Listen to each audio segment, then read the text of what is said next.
have to say that the online events were really rapid or blitz events. Yes. This is very important to highlight, because otherwise it wouldn't make any sense to make a 5-6 hour game Yes. online, right? Yes, of it's course. not entertaining, it's a lot of time.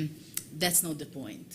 By the way, there is a curious moment when before this online European Club Cup, I asked whether I can use a chessboard to think my moves on the chessboard, and of course the answer was no. Of course. That would have been considered cheating, because Yes.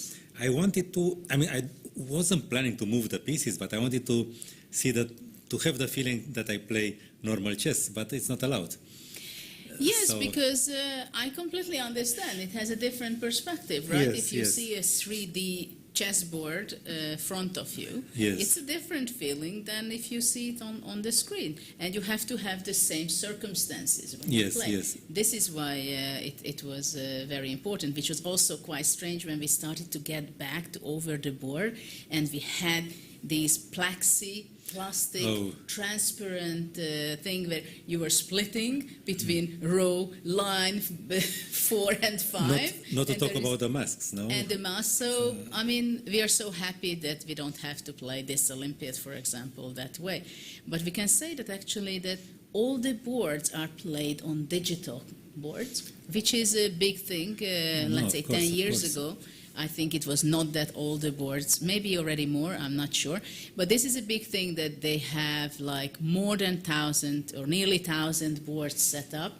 And it's so interesting that just few weeks before the event, or few days, I don't know exactly the timing, it was tested whether the digital boards are working properly, in a way that there was a world record set up by the organizers, which is, I felt, I think it's quite amazing that they made a tournament with the world record of having an open tournament and all the games played on the digital board and clock with 1,400 participants. So this is quite special already, that that's the way they tested it, that it really works out well. Yeah, this speaks about the effort made by the organizers to try to make everything perfect. No, it's. Yeah, absolutely. So let's go for Muzicuk Anna's game, because she is playing on board 2.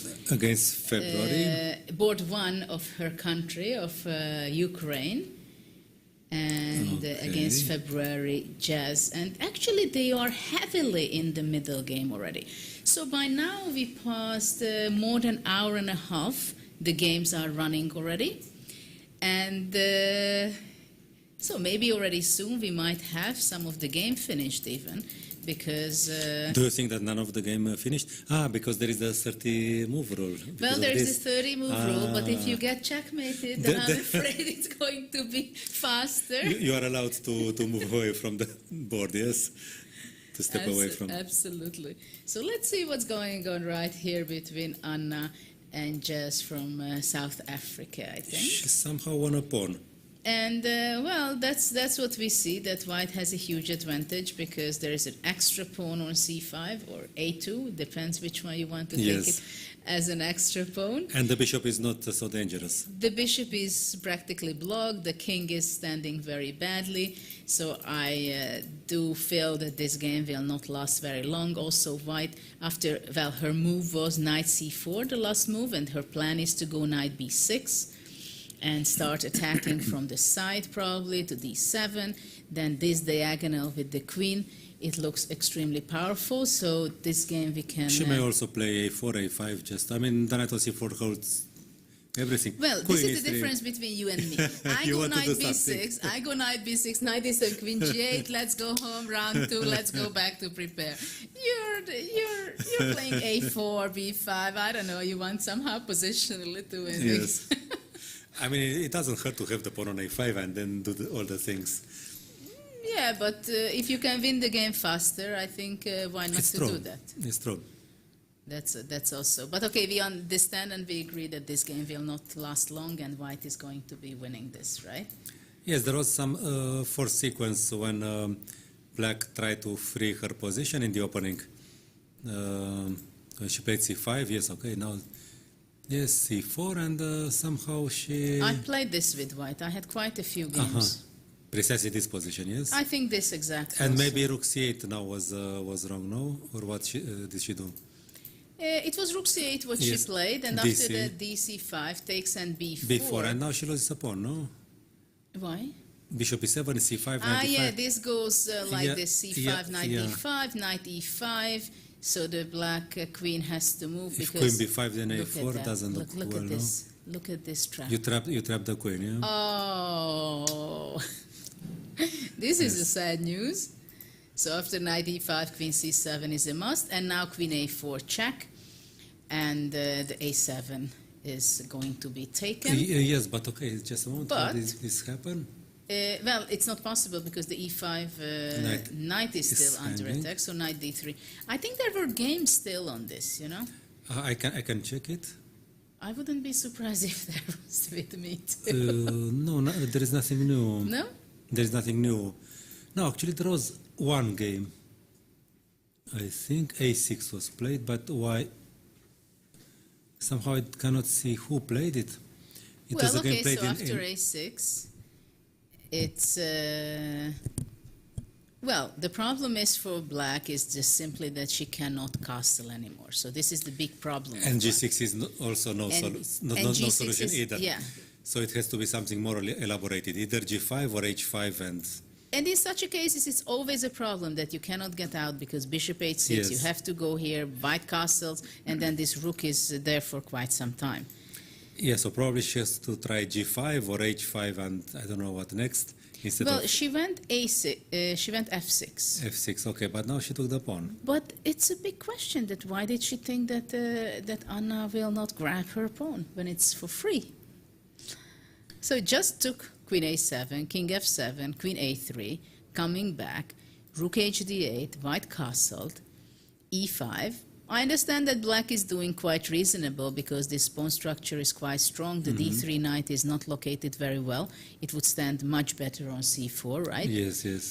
But the queen on b3 will be standing exceptionally well, I believe, because this diagonal, it gives some problem for black. King f8, so this is very weak diagonal for black. And you can see the technique of Anna. That But simply... if e4 is not the move, I believe, no? Well, e4 is not so good. I believe that anyway the white knight should be relocated to c4, and it's even helping her out to move it to c4. Yeah, it offers white some squares. Well, in the other hand, it's a pawn up, right? So you have to do something concrete with black. Yeah. After all, now I would go with your a4 and then b5 and then gain space. Can I try b6? But no, it's a pawn down. No, Well, it's a pawn down, right? It's only thing that after knight b2, knight f4, exchanging the pieces. Yes, but I'm not sure. Yeah, okay. No, but in bad positions, all the moves are bad, no? Tarash said it. Yeah, after knight c4, we can say that the game is over. Okay, maybe h5. Okay, if anything, Okay, she has to try h5. knight b6. So I just was an exchange, you mean, yes? Well, you have to go rook c7, Like this, then okay. I'm going to be taking on d8, check, and go rook d1, and it's just everything No, is I understand. Yeah, queen e6. It's over. I understand. White has full control, so... Or after h5, knight b6, rook c7, if I can go also queen e6 Queen 6. immediately, so there is... No, it's awful. Yeah, it's game over. No, the bishop is passive and also somehow in the way of the own pieces. Yes, yes, the e7, that's the bishop, Yeah. that it's... The white c5 pawn is also blocking it, but also having the pawn on f6 is just horrible. Okay, so let's go to some more. Let's pick... Sara Batsiashvili, the top board in match 3. Or do you want to see more Ukrainian games? No, let's see what we have here. Ushenina Badenhorst. Okay, let's see that. Let's see that. Wow, it's very interesting what's going on here. Very complicated game. It was a Caro-Kann with e5, bishop f5. And Well, it's a closed system. Probably you never played this, right? No, I played it I with played white. with black. I played with black. Actually, if I was sure that white would play e5 against the Caro-Kann, I would only play the Caro-Kann. Really? Yes. Here, 3-5. Yes, yes. It's very fashionable, but I feel very much at home. Well, in these blocked positions. it makes the position extremely complicated. As you see that all the pieces are on the board, and sometimes it happens that even all the pieces are on the board even in move 30. Yes, and you cannot really evaluate. Okay, there are tactical positions. Those are, let's say, easier to analyze and calculate. But there are positions like this one. It's not obvious whose attack, whose plan will get through earlier. No, of course, I don't like the knight on h6 here so much. But okay, there is f6. Maybe it's not that bad. There is f6 and then the knight... You mean that's the position we have now on the screen? I have the... Okay. G4. Yeah, G4 is very provocative, no? G4, well, it seems like G4 is very fashionable. I love that. But of course, in this position, in this system, G4 is something important. And now black has two options, right? All the time. Knight h4 looks more natural, but she played knight yes, h6. but no? it's round one. You're a much higher player. You not necessarily want to play objectively the best move, right? Mm-hmm. Because after knight h4, there are two options. Either white takes and plays f4, let's say, but then bishop e4 can be Bishop unpleasant. e4, yeah. Or more knight e1. knight e1. Yeah.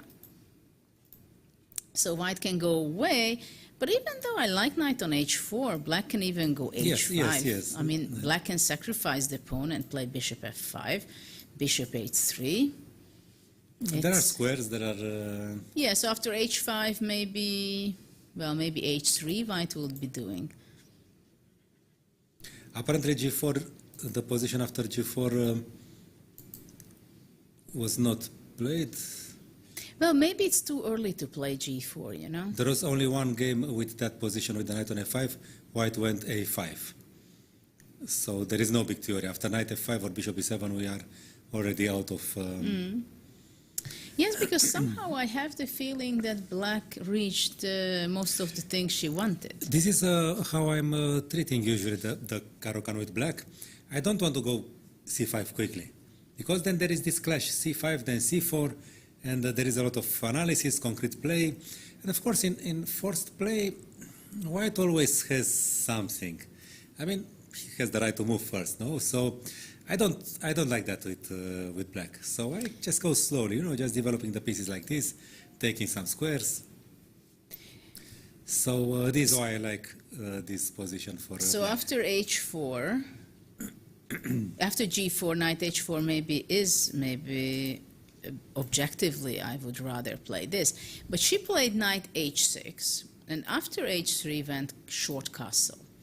Generally speaking, I don't like this knight on h6 with black. But f6 and knight f7 she might want to play, no? But true that in this position, f6 or even maybe f5, but probably f6, which you say is better. If f5, then...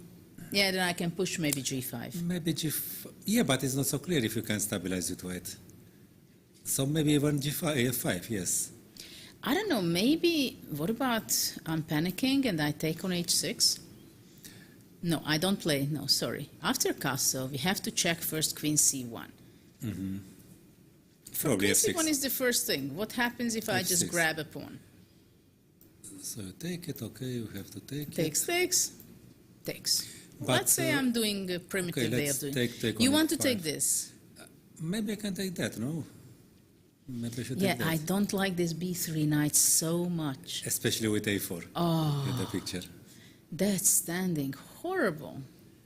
But okay, this is part of this opening, right? So I shouldn't It's one of the complain variations, much. yes, knight e2, knight b3. Well, that's how you open up the line for your bishop on c1. Yes, and that's yes. how you develop to bishop d2. So that's part of the deal. Though sometimes I prefer to have my bishop on e3. So maybe here white is very slow. What about, after all, to... Let's say I take on h6, takes, and I go bishop d3, trying to simplify the position a bit. And to inhibit f6, no? But then I would go c5. probably. Then if you go c5, I'm just going to take. I want to play simple chess. Okay, take with a knight. I Maybe guess. this is not what you're expecting from me, but this time I'm going to be the solid one. If I would describe you as a chess player, for sure I wouldn't use the word The solid. simple. Simple, Simple. I understand. But maybe I would take it. I have a d4 square. Yes, but no weakness on e6. So no, of course, bishop d3 I like because it inhibits somehow f6. Well, so what happens if f6 or f5? No, okay, you just tweak us a F6. bit. Okay, so let's say takes Because on. the e5 square is always a big debate in French or Caro-Kann, but we have this French structure Yes, here, yes. right? No, so I was thinking that maybe take on g6, but yes, and then on f6, but there is this weakness on f4. Actually. Well, in this kind of position, I must say that G4 is something. Definitely, I Yes. would like to change the rules to go back as fast as possible to G2. You know, I was a commentator on some sites many years ago, and I made this comment: the pawns never go back. And some which is just a metaphor, no? It's just a way of saying it that you should It's think a twice. fact. It's a fact. But some of the spectators was insulted, and he said, "What does the grandmaster think we don't know the rules? Does he think that he has to explain to us that the?" And I explained to him, and he continued being so outraged that I said that pawns never move back. But okay, Well, we say this in yes. as commentators. No, we remind ourselves all the time. I reminded myself, I don't know how many times I was hearing this sentence from my coaches. Judith, do you know that the pawn never go back? Because I was making weaknesses like this, playing G4, and look at the weaknesses on F4, right? Because you have to remind yourself to understand that once you play with a pawn, you can attack with it, you can go forward, but yeah, you cannot protect squares like here, the F4 weakness, and it is a committal move. It's that's the problem of the rule of the pawn. Yeah, it's true. Well, pawns are the soul of chess, as Fyodor said, but Yes. only if handled with certain Care. and affection. Yeah. I was thinking more of the affection side. Well, in this position, white is in huge danger, I believe. Black goes bishop d6 in next move, and this knight on b3. I don't know if I mentioned it No, I was already. afraid of the weakness on g6, but it's not relevant. Even g5 may follow. Bishop d6, yeah, no, it's... Okay, so for white has to be very careful, actually. This is again a position where I would say that I think it's easier to play it with black. Yes, because white... Though black has more possibilities, but it means that white always have to be careful and count on and calculate what happens if he goes c5 or she goes c5, what happens if she wants to go f6, what happens if, well, actually even king h8 and knight Yes, g8, I think can be, yeah. and it makes sense. Another move which is many times bothers white, playing Yes. bishop e4 in the center, so to push back and provoke a little bit white's position. So there are quite a few possibilities for black to be playing and continuing the game. And with white, the only things, the only active constructive plan you can see is knight e1 followed by the f4. But then you understand that you play knight e1 and f4, and you give away the square on e4 without threatening f5. Very Okay, seriously. so let's say knight e1 because this I is... think this was played, knight e1 and c5. I think this was played, no? Knight e1, c5. So this is also something very typical, right? That you wait your opponent to make him move, and only after that you take action. Why is it much better to play c5, for example, in this position? Then Because- f6. Because once the knight is not on f3, where it's actually having control over the center squares, right, e5 and d4, only after that she goes c5. So now you're like looking, oh my God, what happens with my center? Yeah, she completed her development, got the king in a safe place, and now plays c5. That's the way to do it. But black has a much bigger harmony in his position. Yes, because the rook yes. on c8 on the c5 will Actually, get it has active. an aesthetic value. Yes, this move rook c8. keeping the rook on c8 for several moves before playing c5. No, it's Yeah, getting ready it for a has threat something. of c5, and c5 Yes. will be impossible to stop from white point of view. I mean, look, Yeah. you have the rook to support, the knight to support, the bishop to support, and you have only one poor knight and the pawn in the Yes. center to control the c5. So c5 comes like a geyser out of the... No, but it offers you. You know, you keep c5 in reserve for such a long time, and then you play it. You Yeah. know you. But okay, I assume that c3 is more or less forced now because otherwise.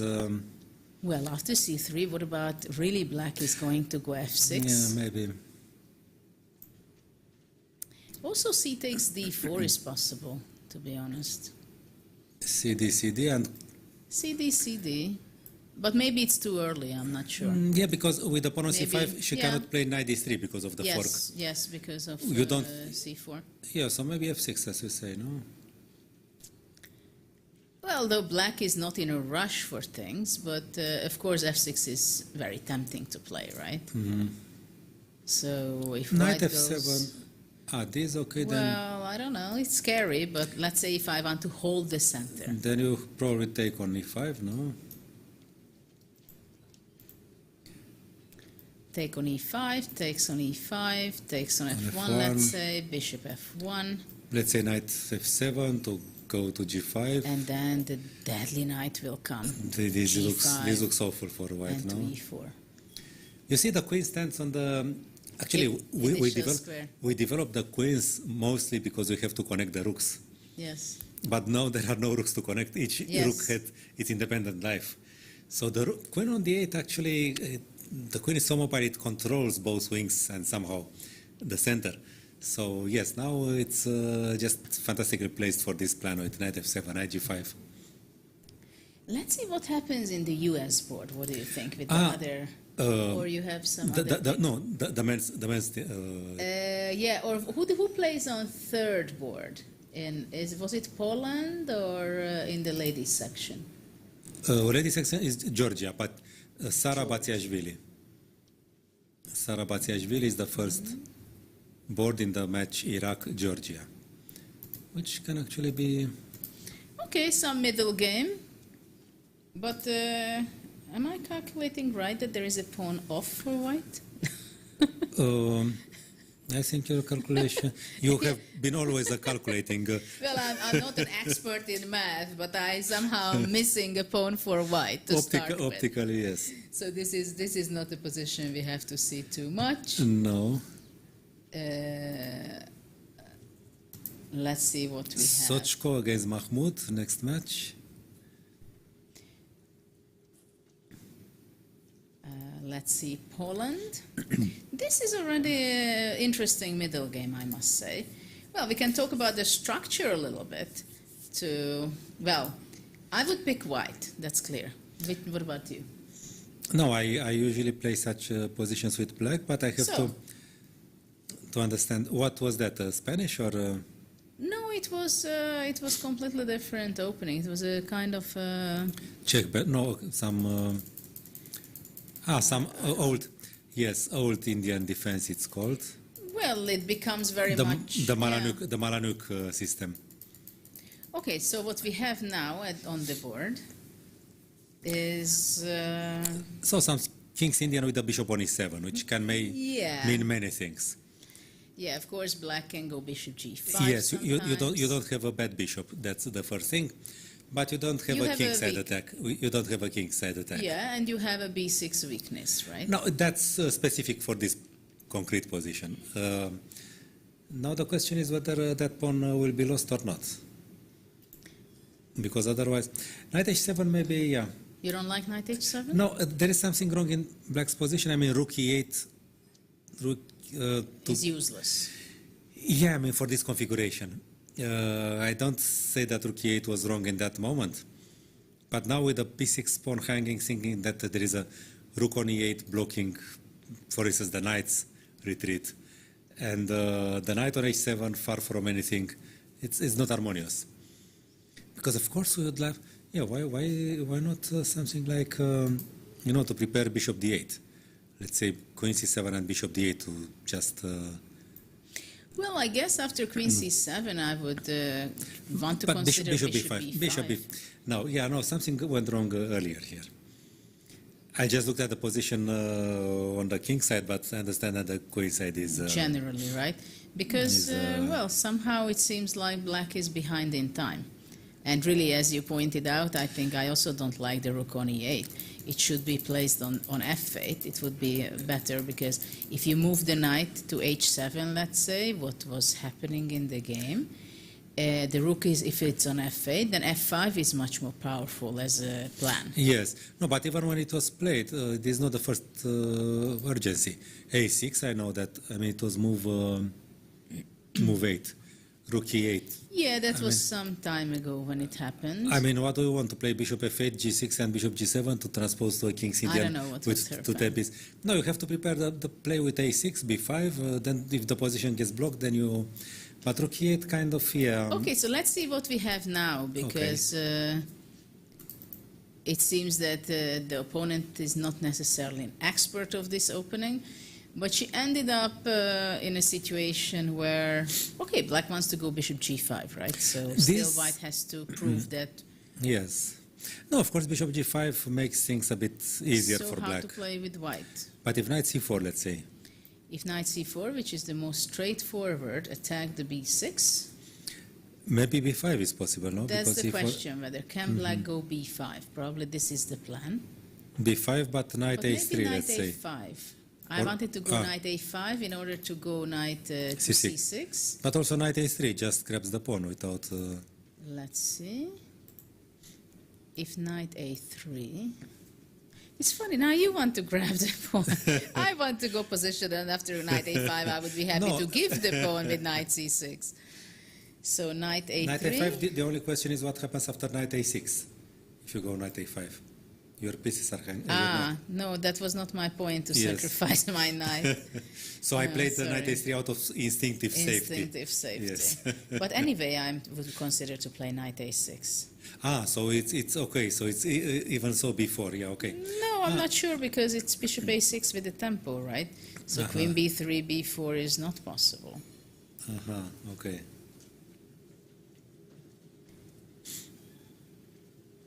So I don't know if after knight C4, is there any other way for black instead of playing B5? She played rook B1. Maybe rook B1 is... yes, Rook if black, B1. black is forced to play rook B8, then... So let's say I don't go, I just go bishop G5. I played knight H7 for that reason. With the rook on B1, maybe F5 is a possibility. Because it threatens F4, okay, you can take the pawn, no? Because if you take, then take with the bishop and attacks the rook. So you rather play F5? You know, all these blocked positions, King's Indian, French, you know, it's such a chess, there are things to do on both wings for both players. And at some point you understand them, you get the whole picture, but you don't know what to start with. So that makes them so difficult. You, move by move, you have to reinvent chess somehow, concrete. So after F5, what happens if I just Queen take B6, on Queen B6? B6, that's the first question, no? Queen B6, definitely. F4 is nothing special, no? You just take on C5. Well, bishop C5 will happen anyway, yeah. Yes, and I didn't get anything. Yeah, maybe there is nothing. Well, okay, let's say Queen B6, Rook B6, I go bishop D8. But the problem is Rook D6. Rook D6 and my bishop is hanging on D7. My bishop, the bishop is hanging on D7 because I thought to play knight B7, but the bishop is attacked. And, well, bishop C7 is possible, but I think you will just go Rook D7. No, if Queen B6, maybe just play knight takes E4. I play bishop C7, okay? Sorry, I was looking, I was looking on my board, and you were doing things. Bishop C7. So bishop C7. But maybe I take on D7 and yes, that's what I had the F5, feeling, no? that you take on D7 and after Rook D7 he takes F5. of course. But I'm not sure that this is so one-sided. So one-sided. Yeah.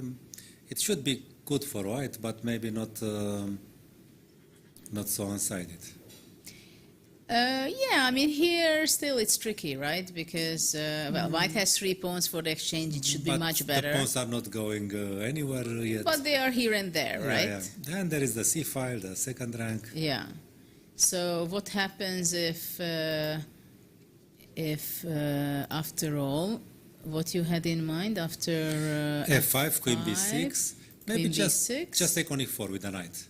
with the knight taking Yeah, on e4, I still want to use takes, and what about taking? Bishop f5 I was thinking, and maybe use the pin, because, okay, and now, but now what? Generally, it's a great idea to take advantage of the pin, but because knight actually, f6 doesn't work. Yeah, it doesn't work because yeah. knight jump and takes the bishop, right? And knight f6 may be a threat anyway. So after rook b1, it's not so easy for black to make Maybe rook anything. b8 after Rook all. b8, which is very passive, not very nice. But I Yeah. think white maybe just wants to simplify I think that would be one of my favorites. to exchange yes. the bishop on d7. It is very useful because the c6 square is a huge weakness. Yes, it's tasty. So maybe, yeah, bishop g5. What else? No. Well, I think white has a very nice advantage at this point, and But it's never easy. With the blocked center is never over. no, I of believe. course, yeah. Well, so far we covered some of the top board games. Of course, we are trying to show you some of the diversity what the Olympiad is offering on board 1 in the open section and also in the women's section. We are here at the 44th Chess Olympiad in Chennai, India, where everybody is so happy after 4 years to have the over-the-board games running from 186 countries. But now we are going to go for a very short break. Don't go away because we're just in a few minutes coming back.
Welcome everybody! My name is Jan Nepomniachtchi, former world chess champion. Are starting a new course here for Chessable. A very special chessable course. Master your chess with Judith Polgar. You know what? I learned a lot.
Hi, welcome back everybody to the 44th Chess Olympiad happening right here in Chennai, India. And already the first 2 hours passed from the first round. And things are getting more exciting because, of course, the opening phase of the game, everybody is looking what to play, move 10, move 15. But now we are heavily already into the middle game. And I think the best thing is to start with Mikhail, with Alexei Shirov's Yes, game, yeah? there is fire on board. Yeah, because for those people and the fans and audience who were with us already from the very beginning, we were taking a look at Shirov's game before, where he offered and sacrificed the pawn already in move 5 with g4 in the philidor, and we left that position that for sure we can expect from Alexei something more to be sacrificed later on. And this is what we have on the board. This was the position when finally he did sacrifice more material than just a pawn. So he went knight c4, takes bishop c4. So right now he has only one pawn for the piece because he was sacrificing in move 5 his g pawn from g2. This right? is what happens if you sacrifice on move 5, you don't have the pawn anymore. You don't have the pawn, but in the exchange, you have a great rook, which ties down the f8 bishop to g7 right there. You know, Shirov was, of course, compared with Mikhail Tal because they are both from Riga. And I had in mind a game by Tal against Stringov, where he also plays knight d5. I think it was knight d5 just allowing c takes d5. And now we have something similar here because knight d5 actually sacrificed another piece, but it gets some similarity with the Tringov game. So what's the point after sacrificing, giving up the knight from d2? White has a knight on the center in d5, right? But to start with, did he have a choice? White. I mean, I'm sure that Alexei anticipated this and went for this, but in the moment when c5 was played, maybe there was no choice for him, no? Maybe he actually... Yes, but I think he must have prepared this in advance when he went knight d2 yes, in this position. this is what I mean. So this is the move which sacrifices material. Somehow I feel like this, because after c5, you don't seem to have a big choice. Rook d8, queen f1, c5. But very subtle, no? Queen f1, the queen retreats, but it's still very active, because it will sustain the bishop. Well, for the moment, it's not very active, right? Only if let's say f4 will be played. No, but after c5, knight d5, it will sustain the bishop which takes on c4. Yes. And it can, so it's some flexible, temporary retreat. Well, all this is possible, generally speaking, because the black king is stuck in the center, right? Yes, it's an advance in development of at least 2 tempi, but considering... Okay. What happens if I just go bishop c4? Okay, take. Queen takes c4, and move the bishop. Well, the problem is I wanted to go bishop d6, but then rook g7, and on f7 some big problem will come. Yeah, that's after the problem. The knight jumps away, right? So the queen and the bishop, they somehow permanently exert this pressure on f7. Definitely. What about playing bishop b7? Bishop b7, yeah. So I want to get rid of this knight somehow. And one way or another. Also ask White what is he I know what planning. I want. Maybe F4, I want bishop d2. And the queen doesn't have good squares? Well, probably queen c5 seems to be the only one. And after bishop b4, black is going back to c6 or c8. Because after queen c6, bishop b5 also sometimes it's a threat. Let's and say. it can get similar to this Morphy game, opera game. Knight takes b5, and then there was the pin of this knight on d7. Yes. If you go queen yes. c6 first, it's... Well, bishop on b5 is not something funny from no. black side, that's for sure. No. But now takes on f6, takes Now? on d8, and bishop, yeah, maybe, no? Well, first of all, I'm not sure I have to take with the knight. I can just simply Actually, take with this the big makes pawn. things, safer for black. He may even develop the bishop at some point, yes, it's true. So I would be not happy to give away so after bishop d2, to give away the piece there. Queen c5, bishop b4, queen Maybe c6. bishop a5 first. Yes, here. I'm not happy to give up the knight on d5. This is what I want to say. That I would like to. Yes, but you see the Keep rook. it. But the rook is will come. So no, bishop a5 instead of before bishop b4. But queen is on c5. So the Queen c5. No, I saw that the white queen is stands both on e1 and f1. F1. No, Yes. no, it only stands on f1. So after bishop b4, yeah, queen c8, bishop a5, trying to get knight c7 in the next move. This can cause some trouble for black. Yes, you have to attack on the side where, I mean, isolated from the king side, because you have these pieces, bishop f8 and rook h8, which are not playing. You don't want to allow them to defend on the king side, so you have to play it on the queen side somehow. Well, for now they cannot develop. That's the biggest problem for yeah, black, that's right? a problem. Yeah. Because really this pawn sacrifice on the g file, Yes. it gives a lot of... Well, first of all, it's the second pawn for the piece, which already makes things more balanced from material point of view. And secondly, how are you going to defend f7? That's also... Yes, and also, yes, because if you take on d5, I take with pieces each time, and So maybe bishop b7 is not possible, because it's simply concretely after bishop b7, Yes, it's very yes. forced, bishop d2. So black cannot do anything else, but queen c5, bishop b4, queen c8, bishop a5. What happens if bishop c6 after all? We wanted to avoid this because Yes. of bishop b5, and probably we are right on that. no, then knight takes f6 and bishop a5, and well, at least we retrieve Probably material. bishop a5 it or can be at done once. anytime, right?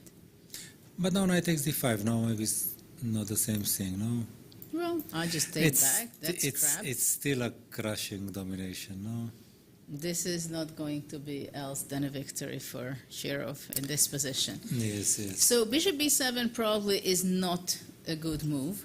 And right here, this is where we are standing with Alexei's game, where black is having a very tough moment in this game because white's pieces are extremely active. So I don't know how is he going to be going on from here. What happens if knight takes d5?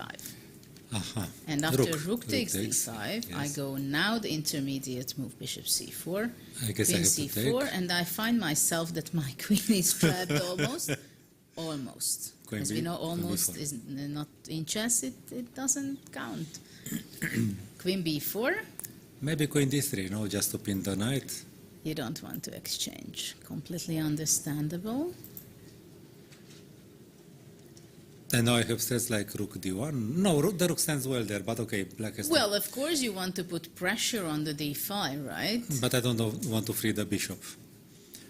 Yeah, but you have to do something to improve your position. With black, on the other no? hand, Let's say, with let's say white g6. also Let's say eventually. g6. Let's say G6, G6. or maybe G5 even to stop F4. Maybe g5. Okay. Because okay. I'm not sure F4 Yes, is not yes. very strong. Okay, g5. No, after oops, sorry. No, after G6 there is a quick win, I think, with rook D1 and rook E5. Rook e5, yes, okay. So that would be a problem. And after Bishop bishop E7, Bishop c5 works. bishop C5 doesn't work because knight E5. Knight e5. But, Knight E5, okay. But you know, I think bishop B7 was played in the game. Bishop B7, what we look. So after bishop D2, Yeah, it offers white some temp, you know. I make my prediction that Shirov wins in the next maximum 10 moves. Do you agree, or But that would be before move 30. Is he able to allow to they are step not away allowed? from? They are not allowed to offer a draw under move 30, but the players are allowed to win the game under move 30. That's a good thing. That's a good thing, no? There are some restrictions. True. So let's So see. we thought that after bishop b7, Yeah, bishop. bishop d2 is very powerful. I like the mechanism.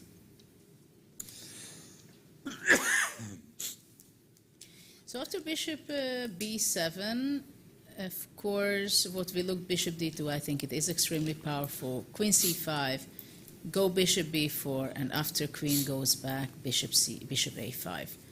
It's It just takes simpler. some material back, if Extremely. anything, and well, it threatens knight takes knight c7. So Well, black has to capture on d5, right? There is no other way for him yes, to but go then away. we take with pieces each time, no?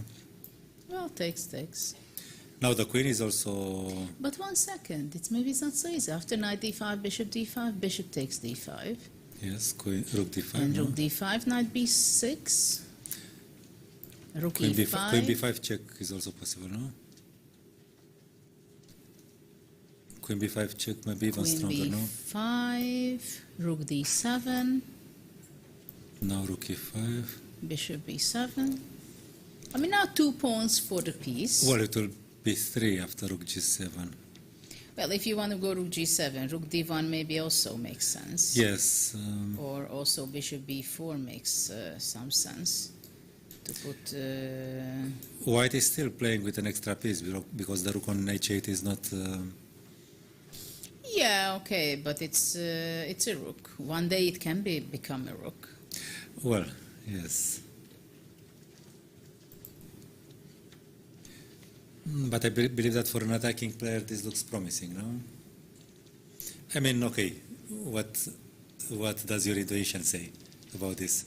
No, it's clear that white has a huge plus, very dangerous for black, I think. Of course, choosing the Probably most it should be effective lost. and convincing continuation is not easy. No, that's also a Because big... everything glitters, but not everything is gold. Yes. That's... Yeah, there is a... Well, you have to learn also the technique to win a winning position. Win sometimes when you have a huge advantage. But what can be also very difficult, that you know that you're winning, but you don't find the best move. Or even more, you have a position and after that you ruin it, or that's how you feel it. You go back and then you say, oh, the engine says plus 12. And why didn't I find it? Yes, but okay, these things with the plus 12, I heard this many times, but there are such positions where there is a consistent plus, but you really have to find some very hard moves. I'm more convinced about a plus 2, which remains plus 2 after any reasonable move. I mean, then from human point of view, you can say that I missed a win. Yeah. But if you have plus 8 only because there is a variation where in move 6 or 7 you have something you would never think of, then it's hard to say that it was a winning. But it's also interesting that nowadays, this new generation, obviously, I remember the first time I heard it maybe in the early 2000 years, that Rajabov was telling me, yeah, I was calculating, I was looking this, it's plus 0.30, it's not much. It's not like in the old days we say it's plus equal, plus under minus. That's how we were judging the positions, and we understood that there is a small advantage, bigger advantage, or just a win. And nowadays, of course, this new generation, everybody is working with engines where it says plus 1, plus 1.5, and then we know exactly that's the significant advantage already, or 0.35, that's no big deal, even 0.7 in some cases, it's not so much from practical point of view. So for me, I had to adjust myself to that. Yeah, well, there was a previous moment. Petrosian called the younger generations the children of chess informant. And I don't think he referred only to the thing that the chess informant was kind of like some sort of database, no opening database. Probably he also had in mind the fact that now the comments were without words, only symbols. Yes. And of course, in the 50s, in the 60s, also earlier, the Soviet players and all the players in the world, they would would explain why it is slightly better Chess or whatever. emojis. Yes, but then I heard such comments that well, I have a plus over equal, but a small one. So yeah, but probably he referred to the fact that now the comments are not so personalized, that they could not teach the essence of the game. So yes, because when you look at a text of moves and comments, just the lines, it's you who have to make your conclusions. Yes. When you have it with words, when you write your books, for example, that's Yes. why you write it so the people, the audience, whether they are amateur players or masters or someone who wants to improve on a higher level also, you explain it because that's the way how you will be able to implement it yourself as well. Yes. Not only just, okay, this is winning, but you have to understand it, right? And with international signals, the chess emojis with plus, minus, Yes, yes. minus, plus, or whatever, it gives an indication and it gives you feedback and it gives you what it wants to be, but you have to make much more on your own to make the filtering that, well, this is really good and actually why is it good? So you have to look at it carefully. No, of course, the chess format was a good thing because they, in relatively little space, I mean, one book, they could include hundreds of important games. But you should not limit yourself at using the emojis or the plus, okay. What you said Yeah. earlier, I think that classical comments are still useful because they say something that you may remember in a similar situation. Yes. And use it because you have it inside you. You feel it by heart. But this is, I think, well, seeing the playing call, it seems like everybody's in red, all teams. Yes, From yes. this perspective. And I join in with my red shirt here. So we Yes, have the some next move. match is... Bishop d2 is on the board with Okay. Alexei. Alex, Yes, and nowadays, of course, talking about informant, that only the games and the moves and the evaluation and the like a question mark, exclamation mark was in the informant. Nowadays, we have little similar from point of view if you're working on the computer and you're seeing your own game or you're looking any of the game of the Olympiad, you switch on the engine, and actually it gives the same thing, right? Yes. It gives the evaluation, it gives the suggestion what is the best move, but still you're not going to be understanding exactly, okay, I see it's winning, that's what the machine says, but actually why is it winning? I have to look at it. You have to observe and look further the move. So this is, I think, a big challenge for this generation also, that how to balance the preparation over the board. I mean, that they are physically touching the pieces, playing it out in a training session, or they are only looking at it on the screen. And there is a huge debate also about whether is it good for your chess or not so good for your chess to play blitz online. Even more to play the bullet blitz, which is 1 minute on your clock and on your opponent, and there is like an extra even more on that. it's even quicker than... There is a quicker one with 30 seconds, which is Alireza Firuza, who is world number 2 or 3 right now in the world. He was doing during the candidate. So The result was... the result was quite obvious there. But what do you think about playing blitz or bullet blitz online? As a preparation or just for fun? Is it neutral or is it something that it can give improvement? No, well, okay, for me, for instance, 3 minutes plus 2 seconds, that's that's normal. During the pandemics, I have played on some site. They had a Bundesliga. I played with the team every Thursday and Sunday. That was okay, just to keep contact. Of course, you get irritated when you get flagged or so. Of course, for me, plus 1 minute or half a minute, that's something which doesn't have anything to do with chess. But okay, Nakamura became a strong player playing like this, so I would never say never. I would never do it. That I'm sure about that. It's too much for the nerves. I mean, okay, and you don't get any chess results, at least for my way of being. But okay, for Nakamura it worked. Maybe Alireza also knows something. Maybe he played badly at the candidates for other reasons, not because of that. But in principle, I see it that it's a dangerous thing, especially if you get too much into it. Yes. I mean, even normal bits 3 plus 2 or 5 plus 0, okay, 1.5 hours a day should be okay. But more than that, it takes you out into a world which doesn't exist, actually. Well, Well, I know that, for example, Vladimir Kramnik is very much against the bullet blitz games. That's we had the Challengers chess tour.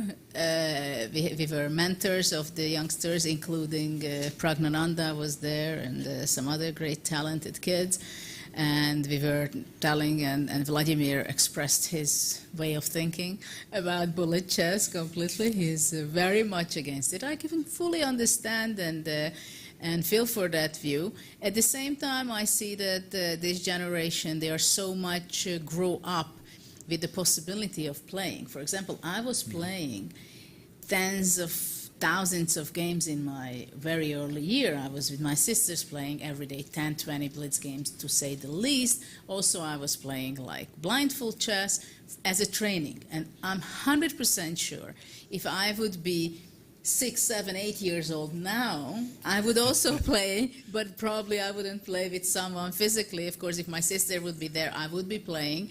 But I would for sure be playing with some friends or some people online. And also what gives an interesting opportunity for youngsters to test some of your some Openings, of their for instance, openings, yes. because we were doing the reflex, to see if you have the reflex in. Yeah, and I know yes. that even Magnus Carlsen, the world champion, he's well, maybe I cannot say it for too long that he's the world champion, but he also goes online and tests some of his ideas, whether it works, whether he has the feeling for it, or getting into the spirit of that kind of new opening, to feel the middle game, to feel the end game, to feel the structure, to feel the ins and outs, right?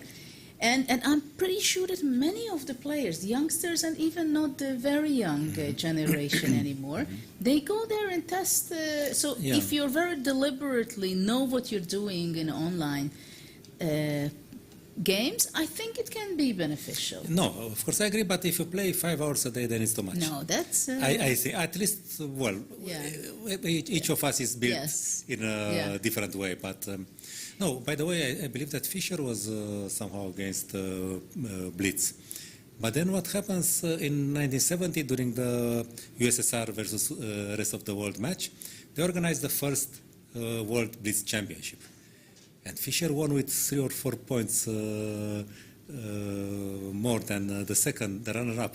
So yeah, he was against it. He said it, but when they organized it, he played it and he won it quite convincingly. So, well, of course, it was 5+0. There was no digital. There was no Fischer clock yet, right?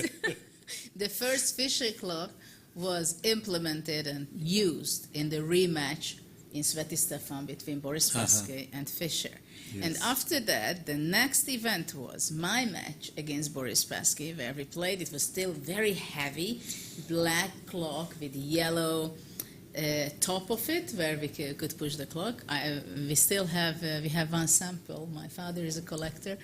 And so that was the second event. And look now, by now, for a decade or two, or well, nearly 20 years, I think, we play with digital clocks, and how natural it is that now the players are receiving after every move 30 seconds. But at the same time, in top level tournaments, like for instance in the candidates, they also want to move back to the thrill of the moments where there was no increment.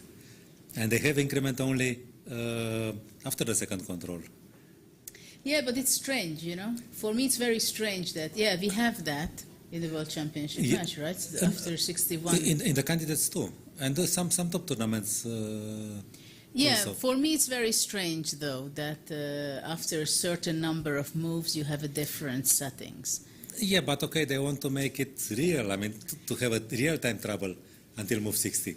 Yeah. And then once you get only that quarter of an hour or half an hour, you cannot live forever out of that. So then you need the increment. Yeah, and of course it's always a question how to balance it, the time. How much time is enough for that, what all this was developed for. So the idea is to get an additional time after every move is not that you want to be very generous, but that when you end up in a position where it's blitzing out, so if you have a very winning position, you're not going to be flagged or you're not going to be such a big mistake just because you have only seconds on your clock. So that's the original idea of it. Yes. Only for the last part of the game. Yes, yes. Not to be flagged. Yes, right? to defend the Totally. drawn ending or win, Yes. have the time to win.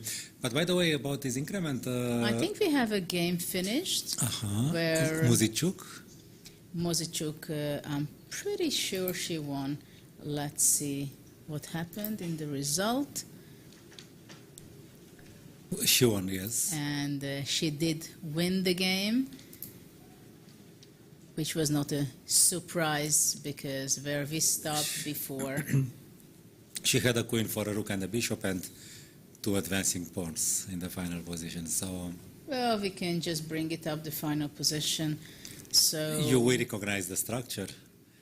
We saw that black didn't manage. Well, basically, this is where we had seen last time, and it was clear that we agreed that knight b6 will be the move, going towards to the king. You win. And after knight d7, she went queen e6, and after h4, black lost material because the bishop and the queen cannot be connected anymore, so she had to play queen f6, and after that it was only a matter of technique by Anna, which was not the biggest challenge of her life, but whenever you have your winning position, first round, you're a much better player than your opponent, you still have to collect the point.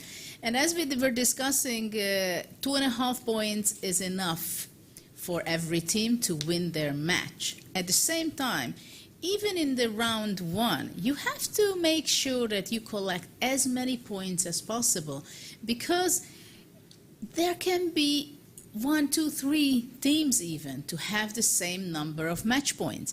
And when it comes to that, then already the secondary calculation will be very important, how many games you've won on the board. And anyway, it's not only that, but also that you want to build up your self-confidence, that when you are better, you're playing with the white pieces, you want to collect the point in the first few rounds. I mean, that's how the top players have their mindset that, okay, it's you have to do it. It's part of the job that in the first round you play much lower opponents, but that's how you kind of warm up. And then by round 3, 4, for sure we are going to have already matchups, which is absolutely going to be a different caliber of quality of the games also, because there's not going to be such a big differences between the one player or another from the countries. Let's go back for a second for Shirov, and then we can move to some other games, because I just... I just wanted to say about Shirov that for him there doesn't seem to be this notion of first round, relaxed round, warming. No, he goes for it. Yes. Now we have our position, yes, after bishop a5. Yeah, this is what we were looking, and we said that after bishop a5, white is doing extremely well because, well, we can see that the black advance in development, yes, huge. Is still in the center. Development is very much behind for black. So he will have to give up the rook. There is no way of escape. And maybe that's even the better version. But I think he definitely has to eliminate the d5 yes. knight. Because, you know, maybe some other players would think, okay, it's the first round, it's a less strong opponent. Why would I sacrifice anything? I will beat him anyway. But not Shirov. This is his chess. Well, when you play g4 in move 4-5, you're not hiding that you want to be positional or tactical. Yeah, but you understand that Shirov would have probably won the game even if he had played, I don't know, g3 or bishop c4 or just something neutral. But no, he remains true to himself. There is no such thing as an easy game. No, he goes for it. I mean, he takes risks. He knows some theory, but it's a pawn down, now it's a piece down, and still this is the chess he plays. Yeah, this is, I think, important. And it's also interesting that Shirov is playing in round 1, because it happens with many of the top teams. I know that when I was playing in my team, it was a debate. For example, Leiko did not like to play in round 1 because he thought, well, okay, it doesn't give me extra energy, it doesn't give me any entertainment, pleasure, whatever, so let the others play. And even sometimes he didn't play in the first 1, 2, first 2 rounds. For me, it was something that I was always happy to play, and I think I don't think ever any Olympiad I skipped the first round because somehow I knew You that win there the game. You win the game.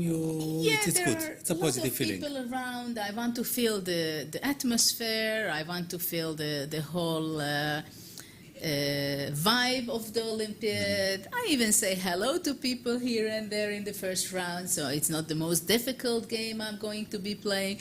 And still, somehow, I was happy to collect the point.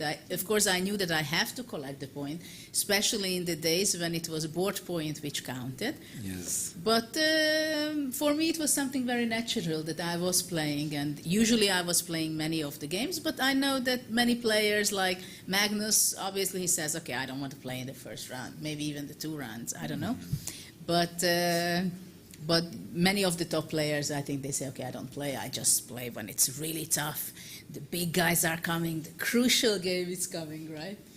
But I remember on Olympiad in Istanbul, I was following, Danailov was the captain of the Bulgarian team, okay, with Topalov and Kirill Georgiev, Delchev also, okay, quite a strong team. And I noticed we had 14 rounds then. And it's a long tournament. You cannot, I played 3 times, I played 13 rounds, but it's a lot.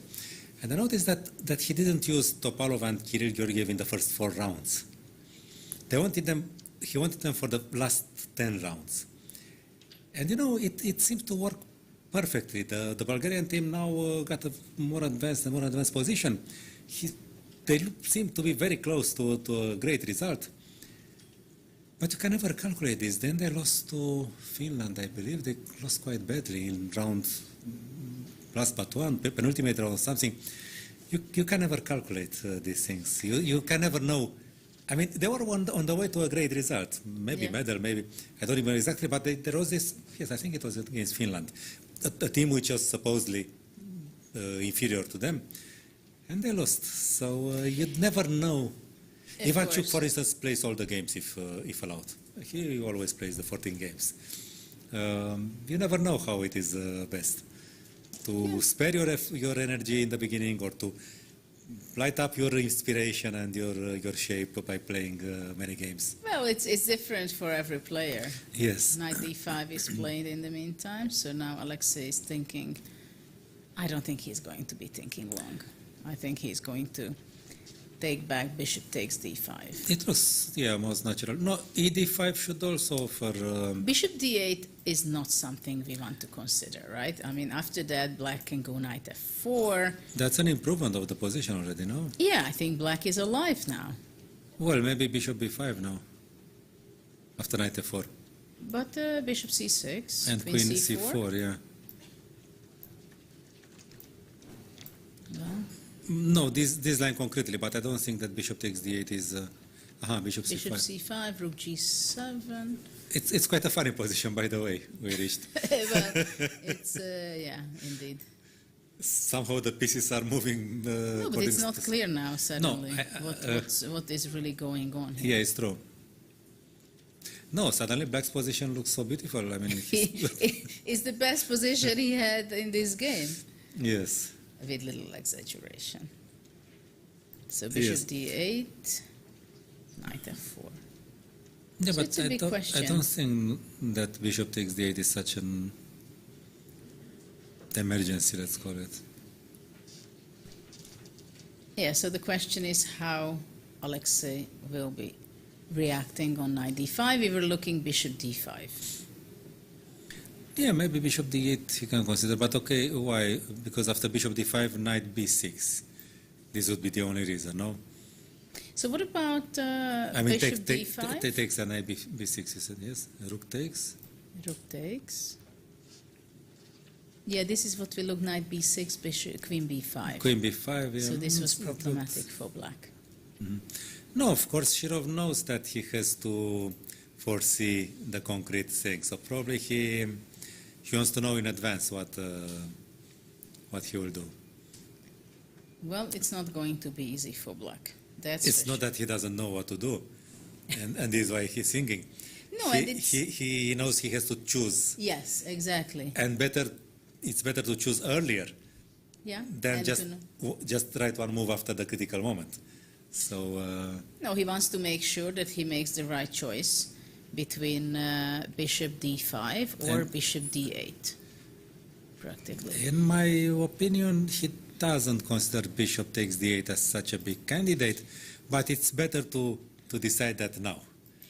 Yes, you want to make sure that yes, you know yes. what you're doing, you know why you're Did doing he play it, or is it? No, he no, played- no, no? I played it, and he went bishop takes d5.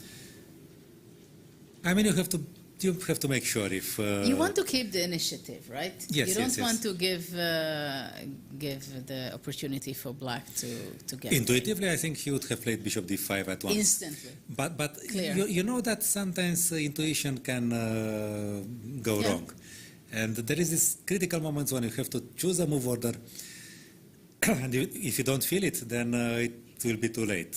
I mean, Yeah. you may offer chances and so on.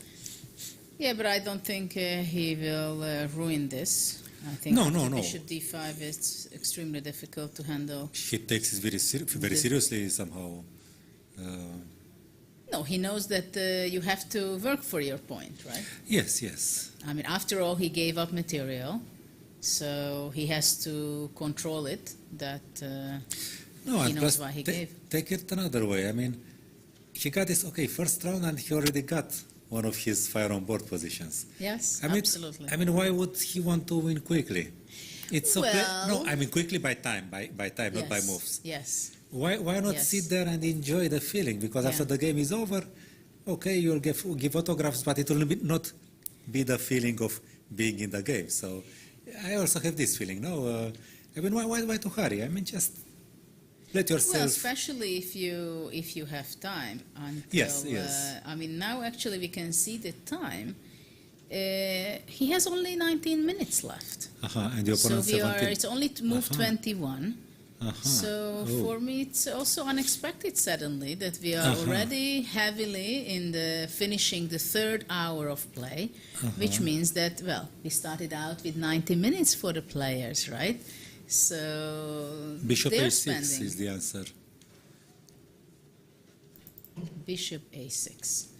So this we were not considering. I timidly considered it mentally, but I was ashamed to suggest it because the bishop had been on a6. Yeah, but the earlier. situation is not so good. So he wants to go away from Yes, opening yes. the d file, right? So this is kind of understandable. But the question is where the white queen should be going. If queen h3, then D1, knight b6. Then knight That's the b6. thing. That's After queen h3, knight b6, and suddenly black offers an exchange of queens, which obviously white would not like to have. queen f3 maybe, but okay. No, this already it went astray. Maybe queen h5. Queen h5, knight d5, queen e5. You want to go? Or bishop takes d8 Bishop now. No? d8. Maybe now is a good moment for that. I was thinking about knight f4. I know that you're going Check to and grab knight. knight e6. The only thing is I don't have enough pawns. That bothers me from the black Yeah, the side. material is about equal now. Yeah, but black. Yeah, the bishop. Oh no, now f4 at once is possible. No. Possible, but queen, F4. queen c5, I think. Queen c5, queen d8. It's kind of, well, of course, this king on e8 is always keeping black. And it's not a material advantage already. Actually, from material point of view, white Yeah, two is- pawns and a rook for a bishop and a knight. Of course, your queen takes But, e5, maybe what- even simpler. This no? is what we have on the board already. Queen h3, knight b6. So maybe this he calculated when he was. It was not just enjoying the position, but this knight b6, this bishop a6, and And actually, they don't have so much time because when you have your move, what move are we? Move 22, you have 18 minutes, black has 17. You're already getting, or at least when I was playing, I started to get a little nervous as well. I have to be watching my time. If I go down one or two moves, then you have to double think about it whether you have time to go to the toilet if it's far away.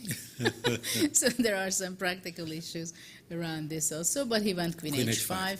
No, if knight e5, of course, your queen e5 is also possible. Yeah, the thing is that we looked Bishop takes bishop d8. d8 first, but I think maybe your queen takes e5 is even stronger, no? I don't know. Queen is maybe six. queen e6. Takes bishop d8, knight. I don't know. I'm careful on maybe entering into the endgame. No. This is already many squares for black, no? Yeah. Well, this there is this also is a threat, fantastic yes. counter chance. Even maybe it's not bad.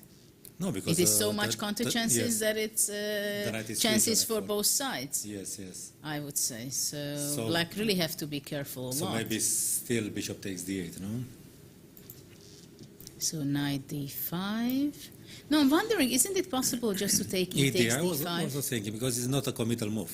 I just don't like that Just knight keeping- when it's jumping around. Yeah, just keeping the position as it is, and okay. It's In fact, hanging on rook d8, d7, no? hanging on e5. Rook d7 maybe, no? Wow. Oh, okay, I don't know. Do we have? I don't know. I agree with you. Rook e7? Yeah, queen d4, no?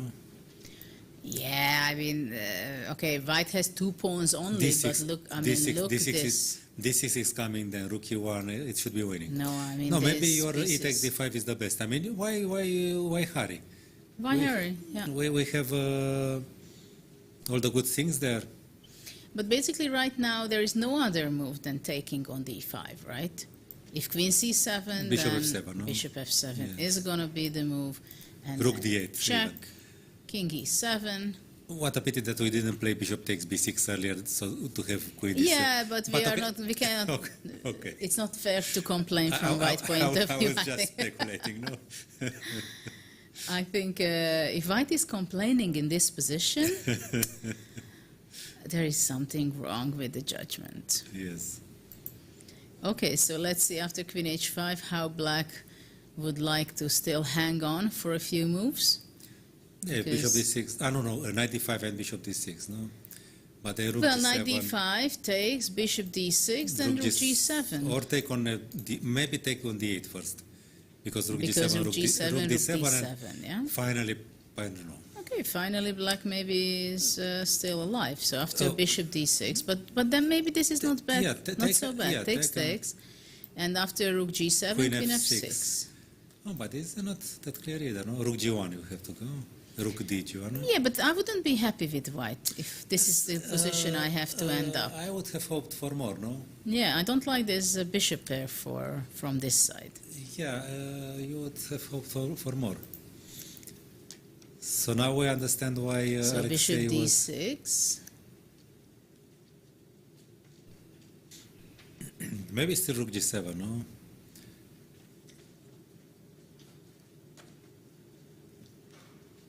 Well, rook g7, rook d7. Actually, let's see what we have on the board. Rook d7 was played. Was, Rook d7. also interesting. Well, But takes on e5, I guess, no? And if rook e7, queen... Of course, now the d pawn is not running. There is no d pawn. well, let's say queen e5, okay? Or bishop b6 is also possible. I don't know if that makes any sense Yes, but you know... to capture.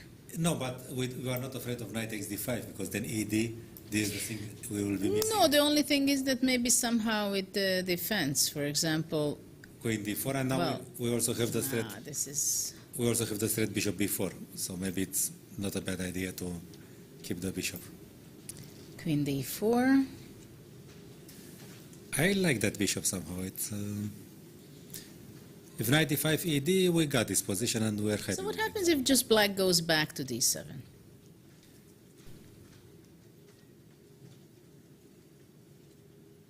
Right. This is possible. Rook g7. Well, not really. yeah, this is always a question whether Yes. white can also sacrifice extra material, takes Rook and f8, rook bishop f8. b4. No. Yeah, bishop b4. So this is the reason why you wanted to leave your bishop. I thought that no. Actually, I was thinking that after rook e7, I was threatening bishop b4 at once, Yeah. and now rook e7 is forced. No, I think. But it's a bit pinned for black. No, it's. No, now it's over. I Rook e7, then maybe we have bishop c6. And or maybe it's, no, we sacrifice too much. No, sorry, but sorry. here just takes Sorry. and queen e5 check. Ah, yeah, okay, the simple Now way. it's just The simple way, yes. it's just completely over. So after rook d7, but okay, I understand why Alexei is thinking. He has 16 minutes. He understands that he just has to find few more good moves. Yes, That's yes. all. Yes. That's all. I know that he's a very principled player. Oh yeah, oh yeah. If he believes in something, he does it like that. And he's sincerely unhappy when he wins a game. If there was only one moment when he gave chances to the opponent, I remember he won a very good game against Harika. It was in the Isle of Man, and the game looked just like this. That it was really a strategy lesson in the French opening. He was white, and then he came to me and he complained that and then I looked, I checked the game at home, and I understood that when he gave the chance, she could have got some counterplay with a far from obvious move, which would have led to a draw. But he saw it during the game, not with the computer, and he was disappointed. Yeah, the queen going somewhere, and somehow the white king would be not that. Okay, the game didn't want that way. It returned into the normal path. So, no, he doesn't take chess lightly. No, of course, he's an extremely passionate player. He has incredible games, very spectacular depth. And it's interesting that for many years he was extremely tactical, and you could see him, but later on he became a much more rounded player when he played his match against Kramnik, Yes, which of was, course. 2001 or something, Yes. somewhere, early 2000. He won a match against Kramnik. So he was in incredible shape in those times. He was there in the top 5, top 10 for many years. But even this game, would you call it a tactical game? It's not Well- really tactical. Okay, there are some tactical threats on the way, but actually it's Well, it's an attack. But okay, things are developing slowly. Well, it's attacking game. It's an attack. It's an attacking game. But attack is a consistent thing. Yes. I mean, just Yeah. placing your pieces well. We saw some combinations, but none of them happened in the game. So. But now it becomes, of course, very tactical. Well, maybe very he will concrete. he will soon deliver a combination, but we cannot call the game in general as tactical. It's Yeah. It's a nice attacking effort so far. Yes. But it's interesting that, of course, all players want to get initiative. If you look at the top players' games, then with all the top players, you will find that people want to get initiative. And this is a great example of that basically already move 5, the pawn was given. And we have another game finished there. It's interesting how the structure. Georgia, Iraq, and I think in board 1, Georgia scored the first victory there. Well, already soon, from minute to minute, we are going to see more and more games finishing if round 1, because we are having finished 3 hours of play by now. I see that Aronian's the structural balance improved a lot, partly because. Oh, but he's an exchange. We will go there. No, Aronian is very interesting. Yeah, we go there. Just Silva Aronian. You remember yeah. the slow opening? But we want to see Queen E5 yeah, was we played. just have this These on two, the too board. interesting. These two interesting. Yes. So Queen A5 was played. I do believe that this game will not last long, to be honest. Yeah, when it becomes concrete, of course, he can calculate and he will play quicker. Yeah. Time So, travel. okay, let's go to Aronian's game. You say it's something interesting is happening over there. We have move 37, where people already expecting to have a position, maybe already endgame without queens, but it's not at all the case, actually. White has material up. Well, it's a pawn for the exchange, so let's say it's almost material Well, equality. Let's say which side would you take? It depends on whether I can defend the pawn on c7 or not. On c5, On yeah? c5. But what happened with Well, Aronian? let's go back to see. What happened with Aronian? We were looking this in the opening, We saw that black has a great game because he has very active pieces and the bishop attacking and the queen attacking, and the rook will be I'm coming. not so sure about queen d6. It's Yeah, queen d7 we thought, but yes. queen d6 doesn't seem to be... No, because it problem. runs into knight c4. But okay, he So didn't now play bishop that. d3 is not possible to rook d1. And if c4, knight This c4. is the problem, yes. knight c4. Okay, so this we understand. After queen f3, Levon started to play knight h5, So which is a far, sensible move, maybe even thinking about f5. But these pawns still, the double pawn is not necessarily yeah, something if you play f5, nice. yes, the double pawn is Okay, rook d1. f5 is better played with e6. E6 and f5. I don't know, so for that- now I think bishop b7 was played in order that after that f5 is possible and then Okay. black can be even pushing the pawn, possibly. Though I'm not a big fan of this bishop at all. I'm not Yeah, a fan but in of principle, black doesn't have a bad position. that. No, I mean, I no, think not it's- at all, not at all. It's almost Bishop one-sided, I would say. b3, Okay. king h8, still keeping the idea of playing f5. Mm-hmm. Queen g4, provoking black. Queen c6. Well, I like kind of to have the two pieces, the buttery on the diagonal. But if it doesn't work, then no, I would just. So actually this was a provocation, by the way, that after queen c6, white did play bishop d5. Ah. No, but I would have considered e6. e6, no? E6 to play 5. Yeah. I like e6 with E6? idea f5, and also after that he can go queen c6. Yeah, of course, of course. But it's not so easy to win this game. So you think? I you think it's wanted not to so easy. to So I provoke think him? he did it very much on purpose, queen c6, Maybe. because he thought that he's going to be provoking. Bishop Bishop d5, d5, takes, okay. takes, f3. I wouldn't be so unhappy with black in this position, actually. You wouldn't be happy? Unhappy. Yeah, well, that's think- why he played queen c6. I think black has a great position, no?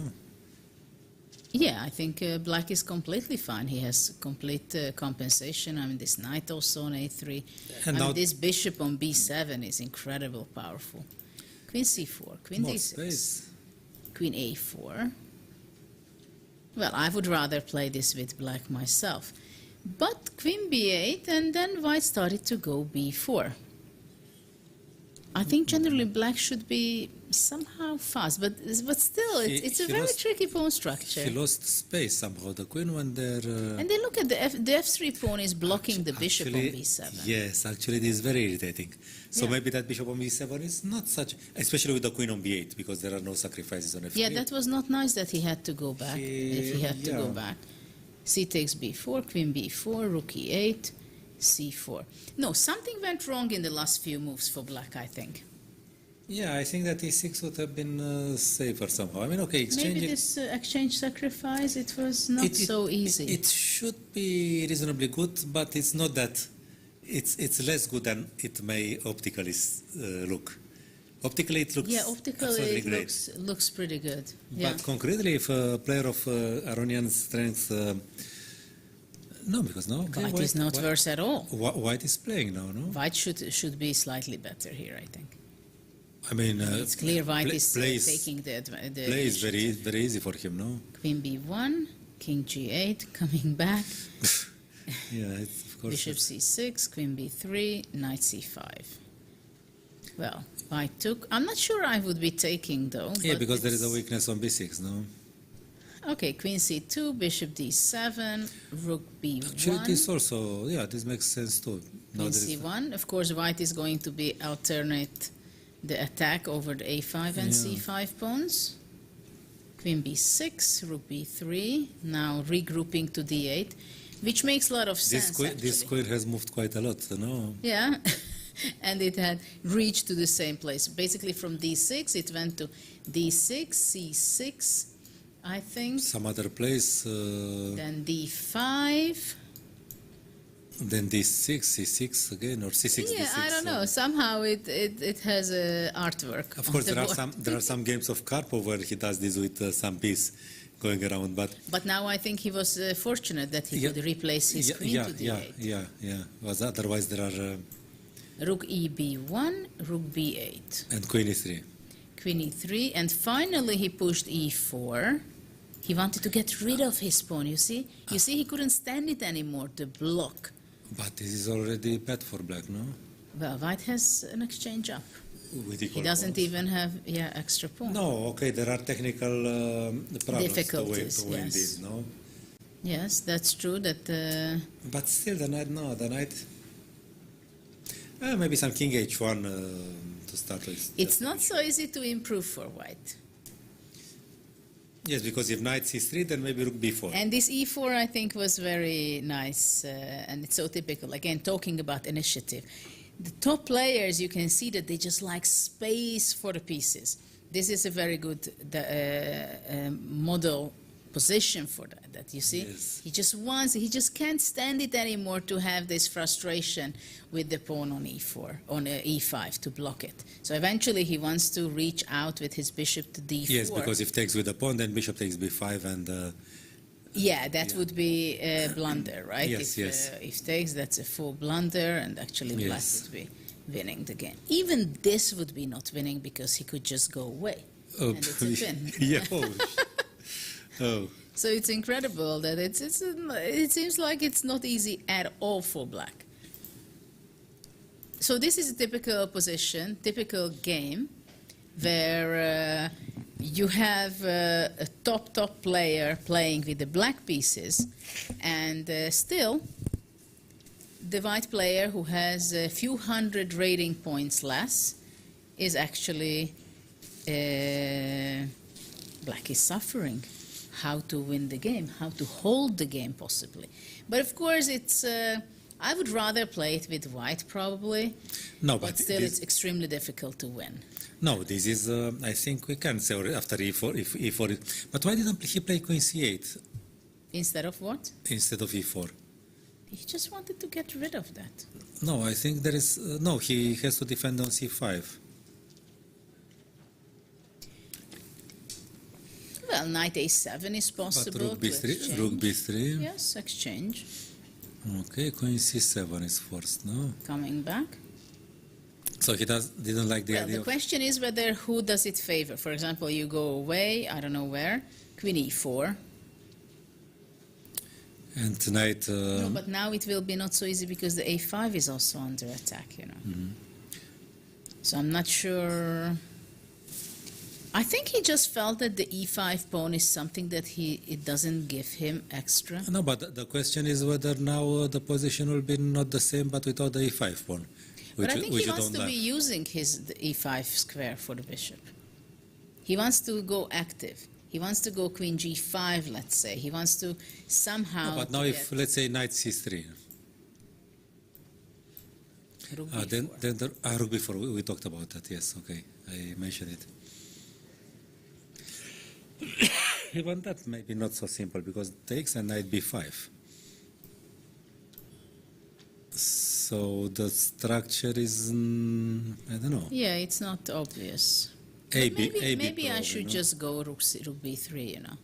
Just go rook b3, and then play bishop d4 check. Okay. You go something king h1, queen g5. Or maybe f1, not clear. Doesn't matter. King h1, anyway, queen g5. So, because suddenly black really has all his Knight e2. pieces playing. But knight e2, let's say. Okay.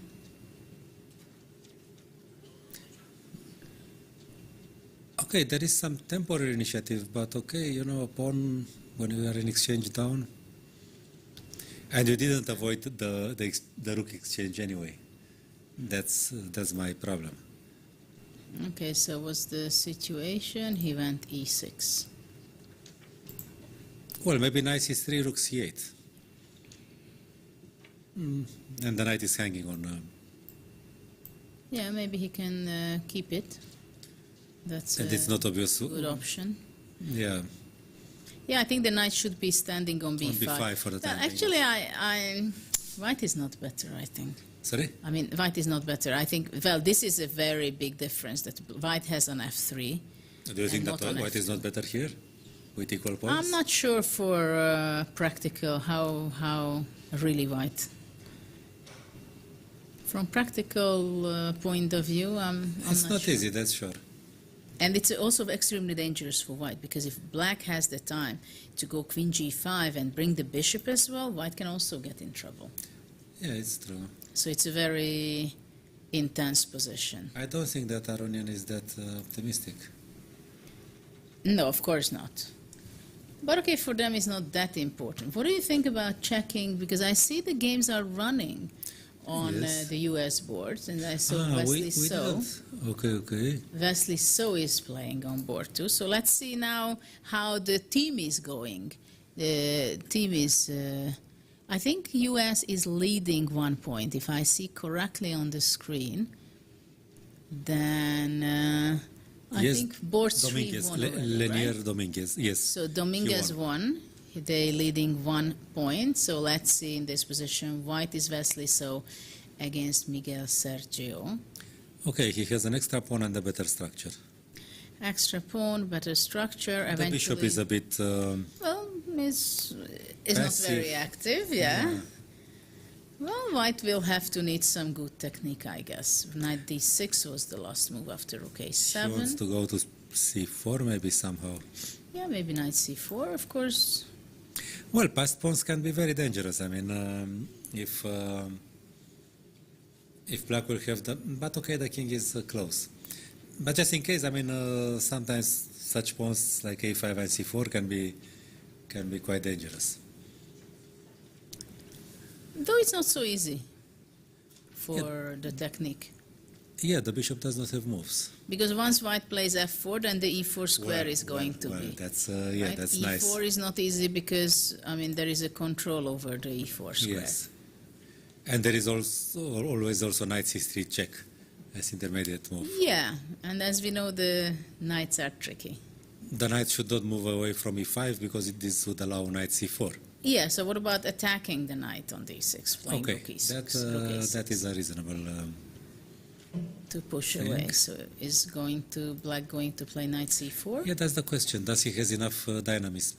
But maybe already after that, still f4 is not so good because of knight c3. Knight c3. I still have this. Yeah. So what about Not so clear. taking? Okay, takes. And e4. No, the bishop has got a diagonal. Yeah, maybe it is just as winning as it looks now. Now we see Wesley and Aronian next to him. Still, I have to use to Played that. king d1 apparently. What happened? This is the first game of Aronian as an American, no? At least a team game. In team. Yes, in team. So Fabiano is left out today. He is not But his, playing. many teams did that. Yes, first board, yes. Well, and the American team anyway is so strong, and they know it when really they are into the game and they are fighting for the first Yes. with strong, very strong top teams like India or even Poland or Yeah, even the some top seeds. some grandmaster team. Yeah, I already, mean, strong 2650, nearly 2700 team. I mean, they know that it's going to be extremely tough. So, and anyway, Fabiano just played not long time ago the candidates tournament. Yes. He's the only one So from. Yeah. I don't know how much he recovered from that. Yeah, especially that things started well, He was but very disappointed. yeah, A disappointing event for him because after the first half of the event, he was there. He was just behind number 2, behind Yes. Nepomniachtchi, and well, of everything course. went wrong, yeah. Of course, the whole world was talking about it, whether the number 2 seed will give anything special or only the prize money. And it was so interesting as I was the candidate, the commentator on Chess 24. It was interesting when I saw people talking about it. And I was talking with some of the top players, seeing interviews by them. And it was interesting that people simply did not believe it, that Magnus can be serious about that. I also consider this as a PR move. Yeah, but actually, what he had said. it is very interesting because I think the top players, they know Magnus very well chess-wise. But when you look somebody chess-wise, how he is playing, You also know his character, and actually Magnus is not hiding. He tells Korchnoi said that the character of a player should reflect, because otherwise you cannot reach your maximum in chess. Wow. If you play the chess, you are not. So this is why he started to study chess again at the age of 30. I talk about Korchnoi. So yes, you are right that probably Carlsen, his play and his character are. Yes, but okay, he could have made things clearer before the tournament. Well, there was a lot of debate on that how fair he was towards his colleagues and generally. He doesn't owe anything to anybody in principle. Yeah, and this is the way he behaves, and this is how and what he said. Maybe he was not sure. I mean, it's not an easy decision to take. But well, first of all, it's a very difficult decision. And actually, he said it already previously. Probably also that's the reason that people were not believing it that much. But he said it, which was quite strange. That if it's Firuza, that's the only way he's going to be playing. But maybe if it would be Nakamura or some of the other players who he did not play a match yet, he would be playing. Yeah, but maybe this also put pressure on Firuzia. Yeah, but okay, I mean what can you say, right? But yeah, he didn't say that Firuzia is a patzer. No, he said that he would play a match against him. So it was a positive comment. I mean, we have to deal with such emotions. Yes. I mean, you have two problems when they underestimate you and they don't believe that you're. I mean, this is what I had to live as a teenager, and when I was 15, 16, people were telling me, okay, she's just lucky. Okay, she had another lucky tournament. Okay, the opponent was sick or whatever. So there are excuses, or is it better to say, wow, she's great? So what puts more pressure on you? Well, I will tell you some incident. I was playing the Eurasian Blitz Cup. And of course, it was a very strong tournament. First prize was huge. Jobava maybe won, okay, doesn't matter. But I was chasing the senior prize, over 50. And one of my rivals was Vahidov, and the father. And then we used to play two games, white and black.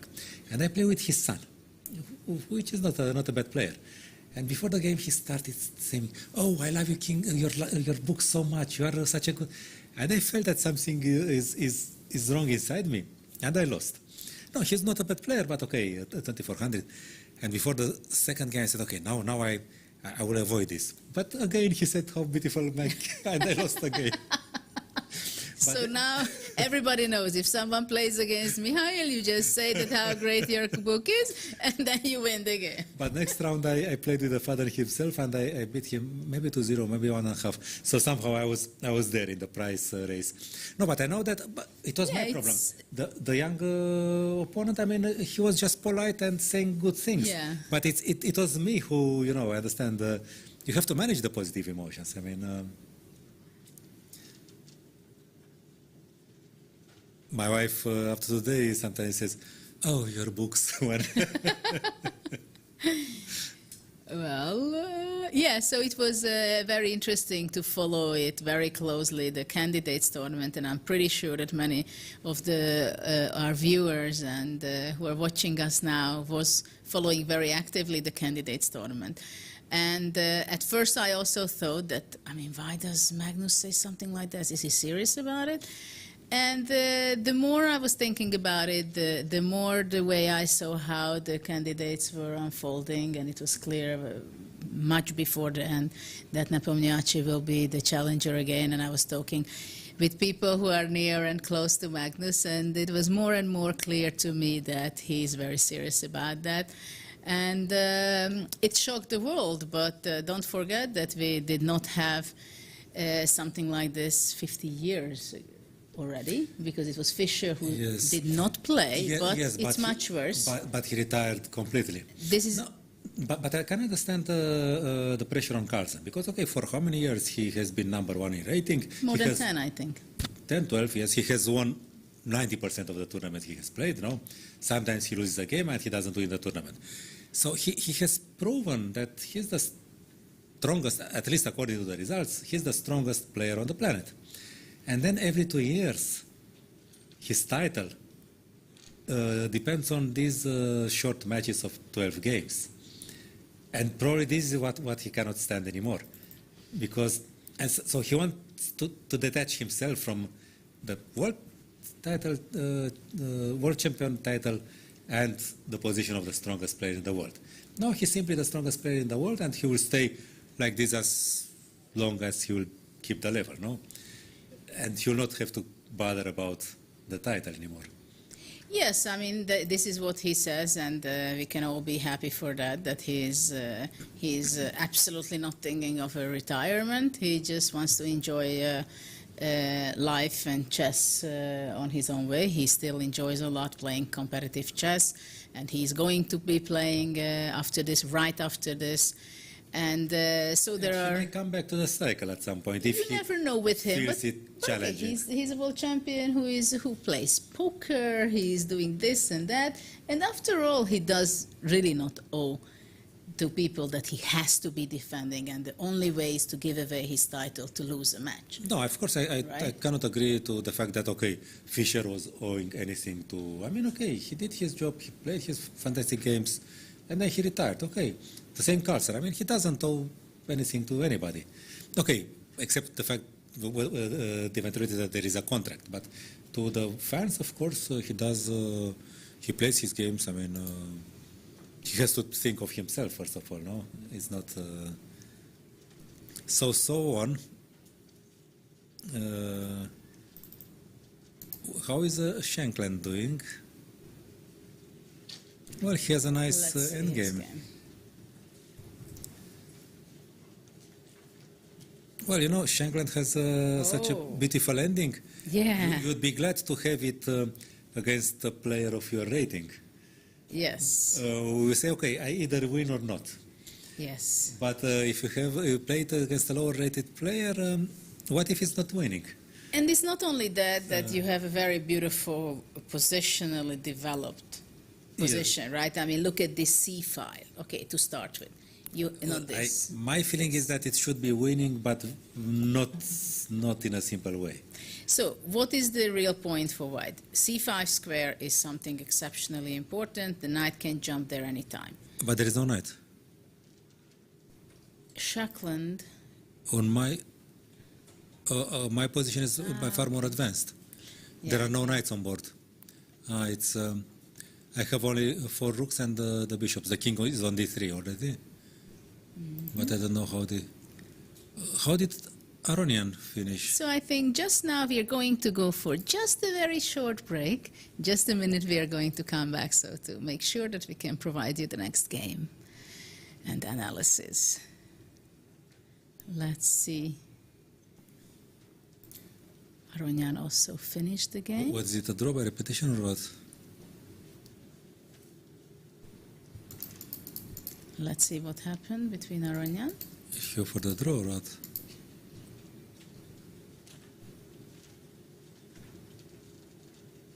I will need a refresh on my computer to be able to show and pick the next game. So what happened? Here for the draw and the guy accepted. Sorry? Aronian offered the draw and the guy accepted. Well, yeah, it No, was the but- kind of position, right? but what we have. But the position was without queens already. I mean, f8 and offered the draw with the queen on d6. You don't have... Well, for now we see that they are kind of not complaining. They are leading 2.5, or Yeah. how is it going So- right now? Shankland has this end game. Okay, so they won the match already. That's Which is clear, good enough. 2.5 Yes, half, yes. and obviously they want to have 3.5 because you want to score the maximum you can for several reasons to collect. Well, the And there is opponent rating. There quite, is individual rating too. yeah, well, the rating, of course, is something that you don't necessarily care that much in the Olympiad, right? I mean, the priority is definitely The your team. team, how to play your team, and then, of course, only very much secondary is your individual result.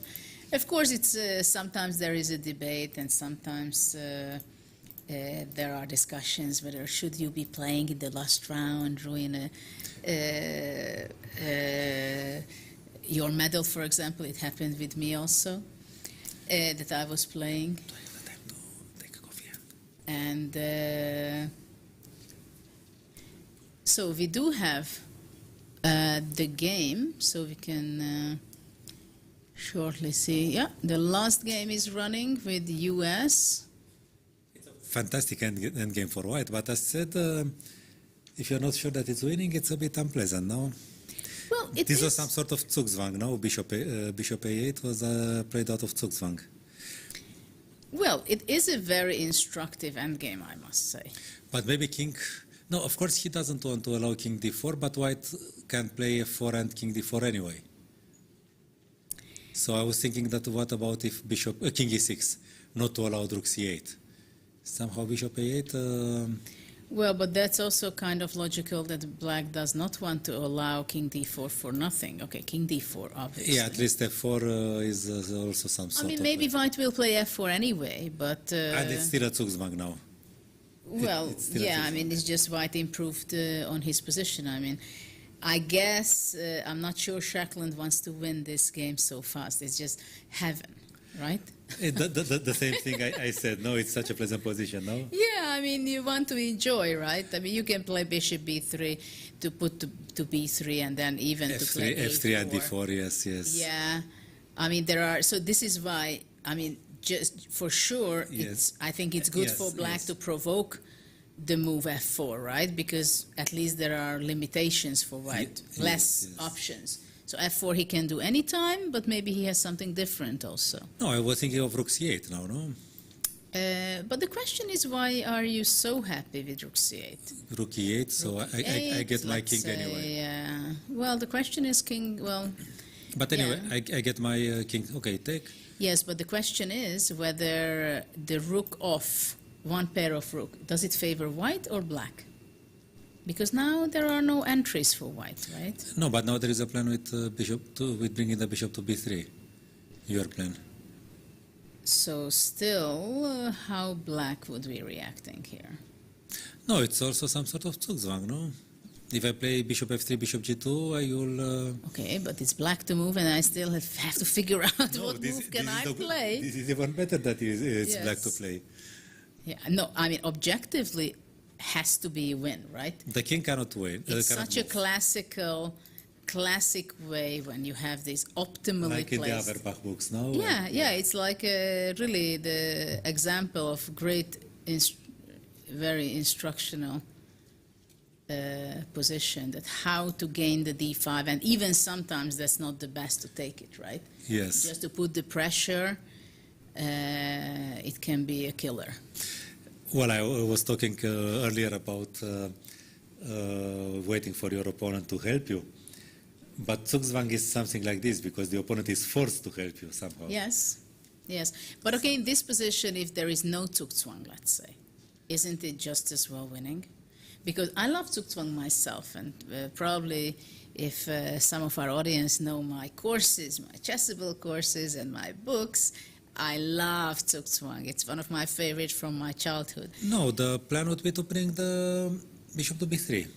Yeah, the plan would be king d4. Okay, so let's say Sorry to interrupt you. just go you're here, talking bishop about the course. f3, here, bishop d1, going here, bishop b3, rook d7. And then f3, no? So rook d6, rook d7, it's not that it's a good move, and probably rook c7 is winning. We just want to demonstrate it, what kind of plans are there if we don't talk and we exclude the Zugzwang element If here. black can pass, let's say. Yeah, if black is just doing nothing Yes, and he doesn't yes. worsen, he's not worsening his position. So after that, then this way it's going to be the winning. But let's say if we are going to make this more difficult for white, and then let's say we go f4 because we were forced to play f4, okay? So what happens in that case? That if f4, is it still winning somehow? Well, I mean, now rook c7, I understand. But Yeah, let's say, it's still the Zugzwang, no? okay, a3, rook d7. Bishop a2. We still have. I understand, but I'm saying what happens if we don't have Zugzwang? I'm afraid we don't win. Because before we had f3 and e4, right? Okay, G4 may And work. Black can almost. also play H5, Yes. maybe A4, but after all now I think we have to stick to the Zugzwang. Yeah, I mean, yeah, it's painful sometimes that you cannot show your strengths. I mean, Yeah. Black is sitting and looking at you and he asks you, okay, how are you going to beat me? And then the only thing you can tell him is, well, you'll open the gates yourself. So, but it's the way it is in chess sometimes, no? No, it's interesting. You can improve your position to a certain degree, to a certain point, right? Sorry, No, I this was, picked the wrong one. Yes, yes, because Zugzwang is philosophically somehow very interesting. Let's take the.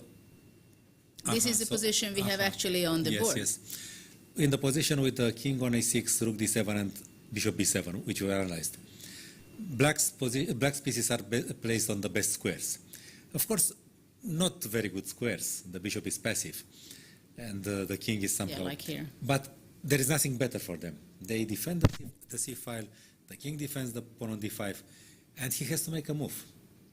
And philosophically, yes, if your position is optimal under certain circumstances, and you have to make a move, it means like spoiling something, like the Rubik cube.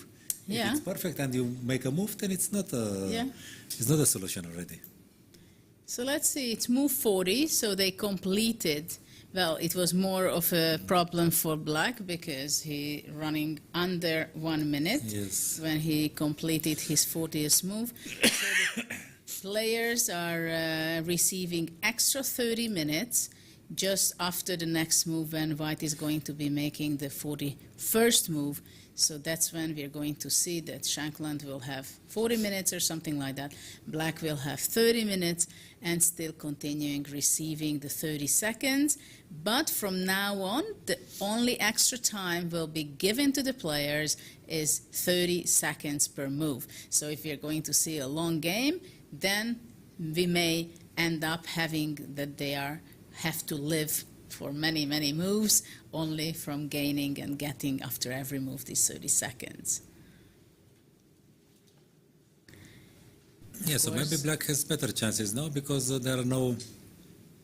Yeah, and actually in these kind of positions, we have to understand that it's obvious that White is much better, right? We have simply much better, Yes. more active pieces.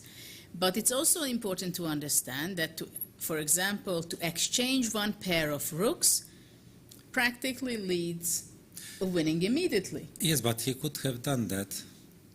Could he? Yes, because he played rook c7. but Well, in this position, if rook e8, but after then, rook e8, no. Ah, yes, first of all this, yes. But also earlier. why? No, rook e8 is our ending. No, but after rook e8, first of all, he could try to go move back. Yes, but then king d4, we get king d4. Yeah, but maybe after that, still with two rooks, it's not the same. I don't know. Yes, but he had the rook on c7, so he could have taken on c7, on d7. Ah, so he could. Yeah, so he was not sure of himself. Yes, but he would need to play f4 probably. Yeah, but we said that that's simply. But maybe you should not. You should not hurry with. But this should be also winning, no? Because of. Well, Zugzwang, this is no? what we said. No, but we had it Just a with the pawn. minute. Ah, yes, yes. Oh, With this the, is yes, what we yes. had. This is what we were discussing. That after bishop d7, we play bishop f3, and then we go bishop d1 and bishop b3. Actually, we could also consider g4 here. Okay, Black goes here. Okay, but it is another pawn. Now g6 is weakened. Yeah, but I think once we cross somehow, it doesn't matter whether these are this way or not. The question is whether we can really win the pawn on d5, right? Yeah, a3. But we could do that also with the bishop on. So rook c7 now. To have it on g2, it's the same. You mean we don't have to make a regrouping? But maybe it's better on b3. It's a real pin. So bishop a8, king c5. Yes, this is a real pin. No, No, but d4. here also rook a7 is just a pawn. Yeah, yeah, that's simply. Okay, so because, now. Yeah, no, of course, White's position remains better, but with 4 rooks on board, I'm not sure about the Zugzwang.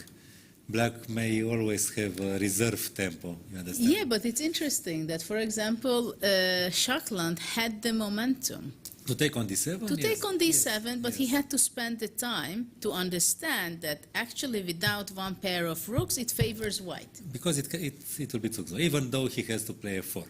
It's obvious that he didn't want to play. Yeah, but for this you have to calculate and think, right? Yeah. Because Or feel. but but eventually, because in the other hand you can think that okay, with two rooks, both of them are extremely active. Yes, now he played g4. He wants to open a new front.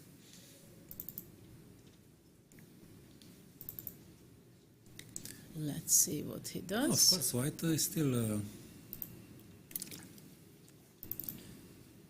Also, black didn't get the time on his clock.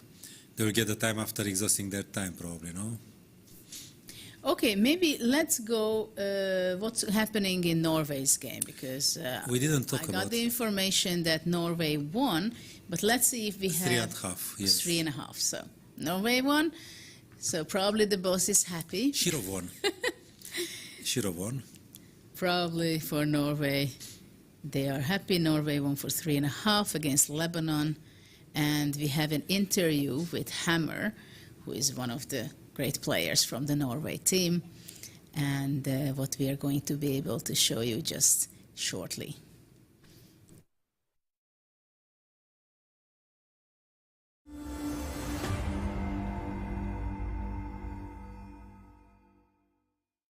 So my first interview this afternoon is with board number 2-3 of Norway, John Lewis Hammer. How are you doing, John?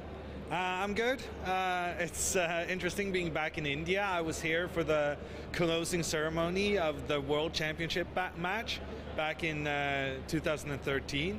And yeah, this seems to be a place for Norwegian success, and we hope to replicate that. So you started off well. You've won your first game against the Lebanon team. Also, I saw that Christiansen, I think, had also won. So things are looking well for the match. Yeah, Arjan is going to win. Urkedal won on the last board. Christiansen made a draw. So we're going to win 3.5. And it's a good start to the event. And we're going to have a lot of tough matches. So we just got to stay the course that we've started right now. So everyone wants to know if Magnus is already here. I saw a photo of him arriving last night. That is correct then? Yeah, no, Magnus is here. He was out playing some soccer this afternoon. We saved him for bigger matches than the first round. Okay, what about your experience in Chennai? How are you doing? Do you like the venue? Are you pleased with what you've seen so far? Yeah, no, the venue is great. It's well air conditioned, which is something you don't take for granted. I play a lot of chess tournaments in Norway, and let's just say in Norway we're not used to it being hot. So when it is hot, the playing venue is usually awful. Whereas here they are accustomed to a heat that I must say I have noticed it is very hot here, but they do a great job of dealing with it as long as we're indoors and playing, and that makes for perfect conditions. Okay, well, thank you very much, and hope you have a good tournament, and see you in a few rounds. Thank you.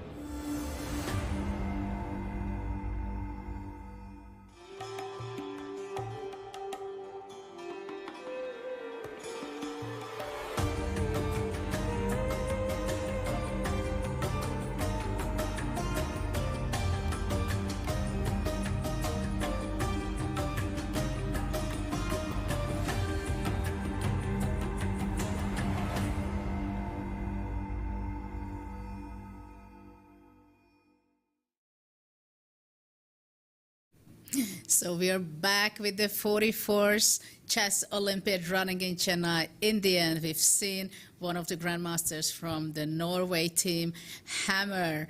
Ludwig said that it's a place for Norwegian success, India, because he has a great memory when Magnus Carlsen won and got the title from Vishwanathan Anand back in 2013. So let's see, and we'll see whether is it really going to give success again for the Norways. And obviously, they are here for getting a medal with the leadership of Magnus Carlsen, the world champion. But let's go back to the heat of the games, but also Ludwig pointed out that how great that in the location in the playing hall they have very well air conditioned the playing conditions are very well set up, so far they are very happy. Of course, I have to tell you that when you have scored 3.5 with your team, somehow everything is nicer anyway, right? Yes, this is the case. I agree. But all what Ludwig said, it was true. It's really very well air-conditioned, the playing hall.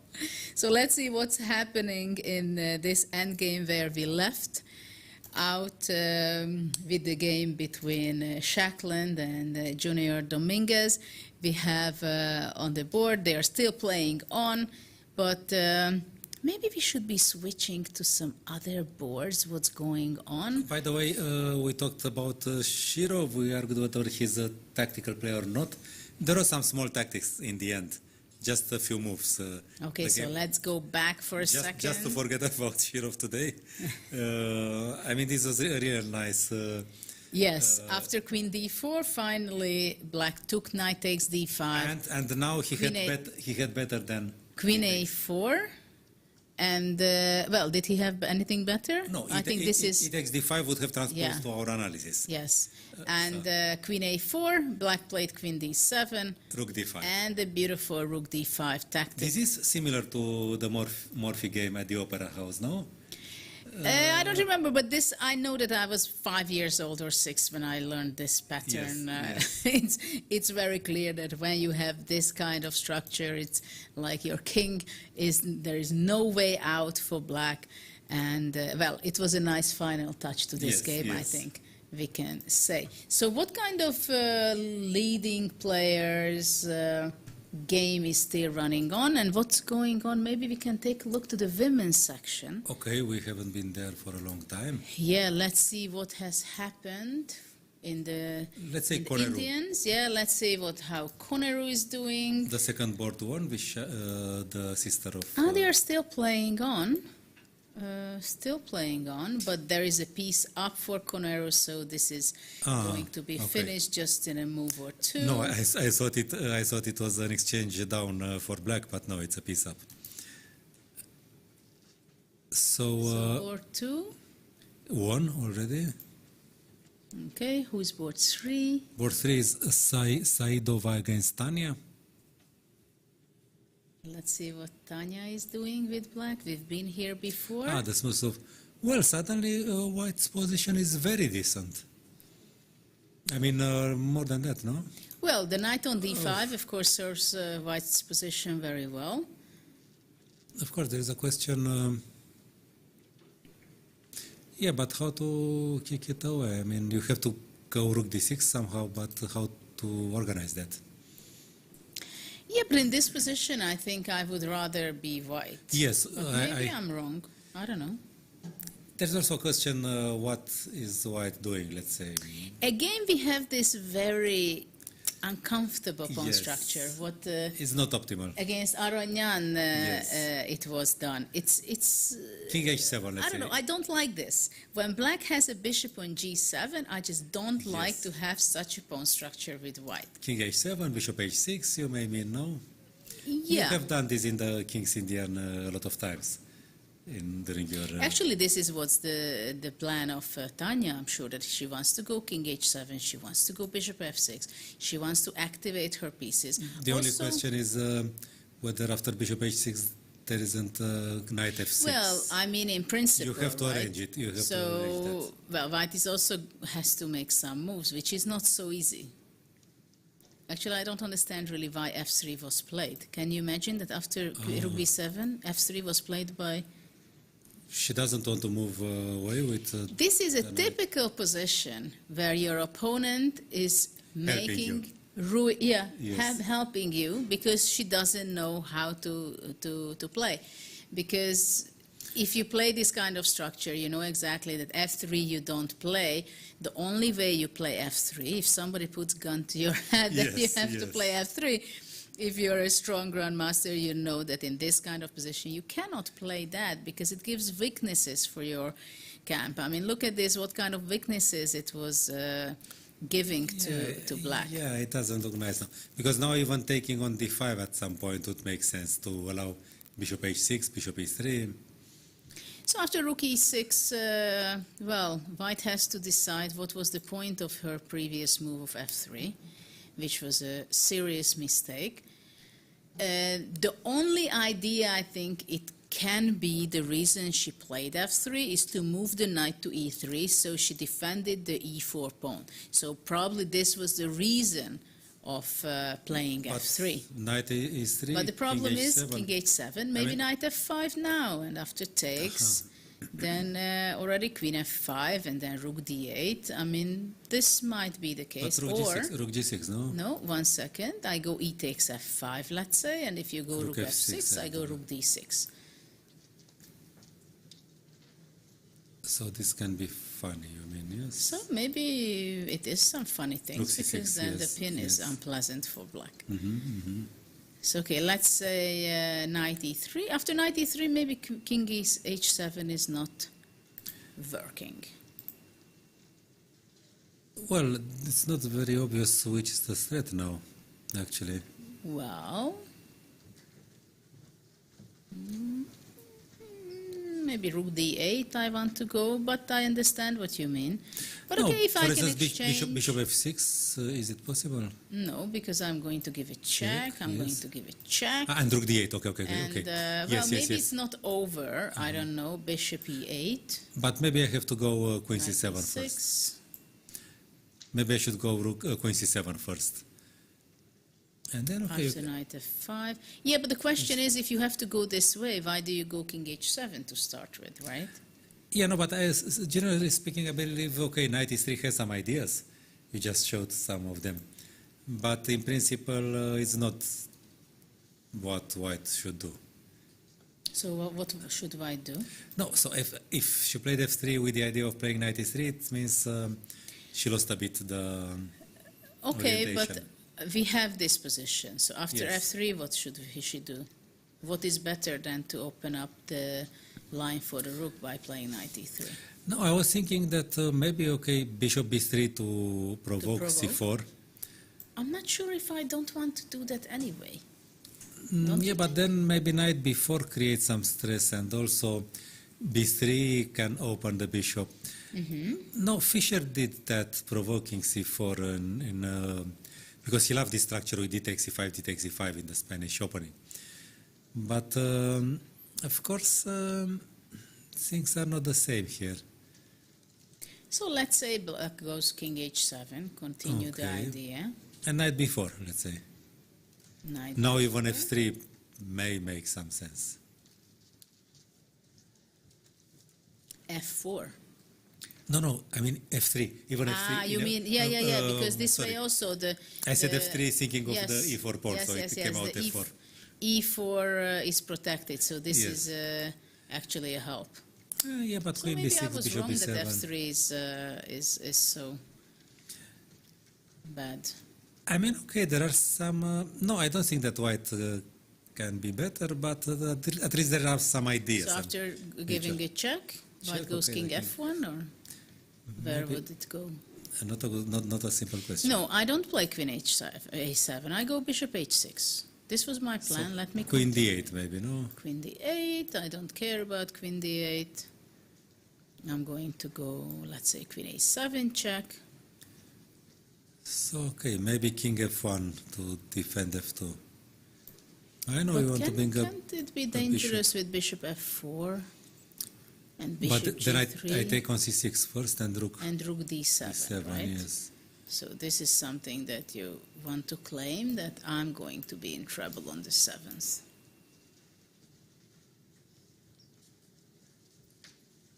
Yeah, this is not funny for black. No, yeah, white also has some ideas. Okay, so after. bishop b3 provoking c4.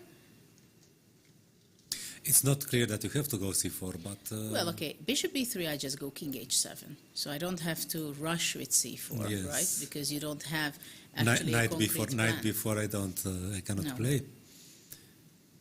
Yeah, that's the problem, because my threats are not real after bishop e3. Because you don't have threats, right? You cannot go Yeah. back to e3 anymore. You cannot go anywhere with your knight. No, I think she should have done that with the pawn on f2, generally speaking. And if c4, then maybe knight b4 would have worked But anyway. let's say if white has still the pawn on f2, so in this position. Let's say bishop b3, no?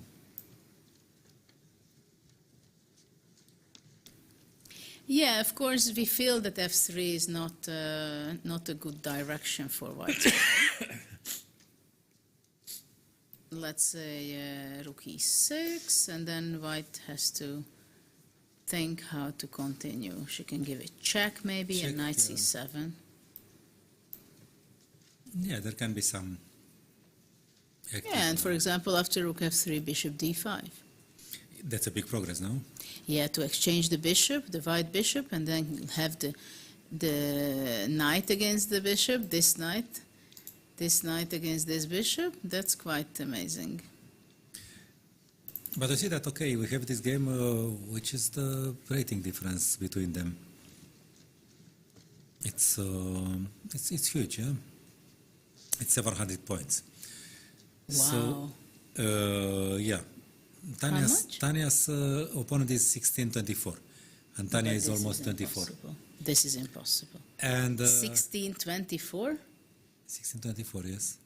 No, but white is playing much better than that. No, okay, you see that the girls with Russian names from former Soviet territory, and you know that in that territory everybody was playing chess. So probably these girls are very young. I didn't check their ages, so you can never know what. Okay, the same thing as with the Indian young guys coming to you. Yeah, but usually you don't have such a big difference. I mean, this game, you're looking at it, white had a very normal opening, and then white was just not going to get advantage, but she was completely playing very reasonable chess She was against not a strong player. She was not playing worse than Tanya, let's say. Well, that I don't know whether she played or not, but the position itself shows that it's pretty balanced position This is still, what I mean, right? yes, this is what I mean. I mean, it's not personal. It's just about the position. But, F3 well, was, okay, but f3 is not a good move, but compared to a 1620 rating, You understand? it's a miracle. Imagine you play with a 1600 and then she plays all the right moves. No. Well, and almost. imagine how frustrating it is And you see for a knight on Tanya. d5. You see a knight on d5, no? What happened there? And we have move 33. Some things happened, and they don't look good for Tanya, I think. I mean, now it's she doesn't have any winning chance.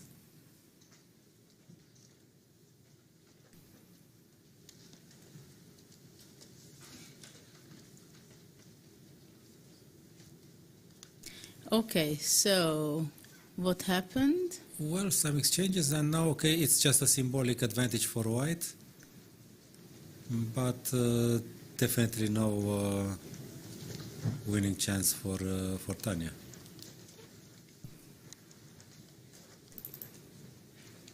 So You don't have the update? what was the last move for white? I see that Tanya is on move. So let's go back. No, it is very frustrating for So f3, rook e6, f3, rook e6, yes. queen d8, Queen d8, check. king h7, Yeah. queen h4, Well, yeah, queen h4 is... bishop h6, g4. Yeah, now it shows the rating maybe. But you see, it is so tricky that you told me how big difference in rating it is, and already I see that, no, but g4 it's kind of tricky No, also. but actually it paid off. HG, HG, which maybe not, I don't know, HG and g5. g5 I don't like. Oh, it was a must? Oh, well, Oh, that's frustrating. that's my question. Maybe g4 only looks like a very bad move, but maybe No, concretely... but I think after g4, black should not capture on g4. Yeah, I also think that... Okay, so HG, g5, queen h5, h5, rook d6, rook d6. knight e3, takes on d1, takes with the bishop,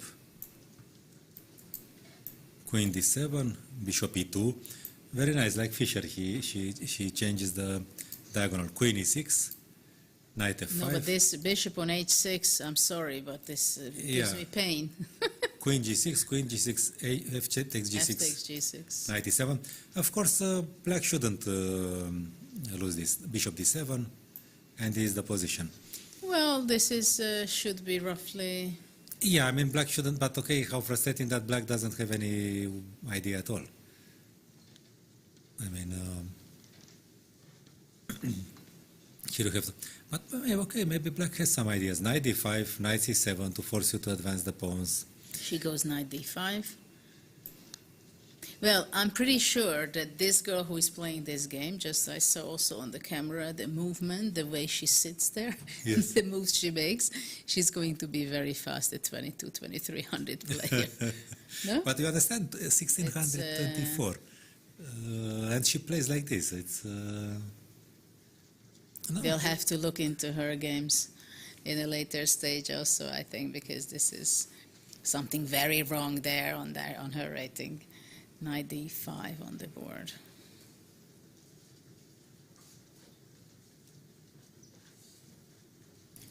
So king g7, I don't know what to do, but then knight c7, c4. Sorry, I go back here. Or bishop g7, I don't know. But the idea is knight c6, maybe, Well, this maybe b3 first. b3. Okay, so bishop g7, you want to B3. go b3.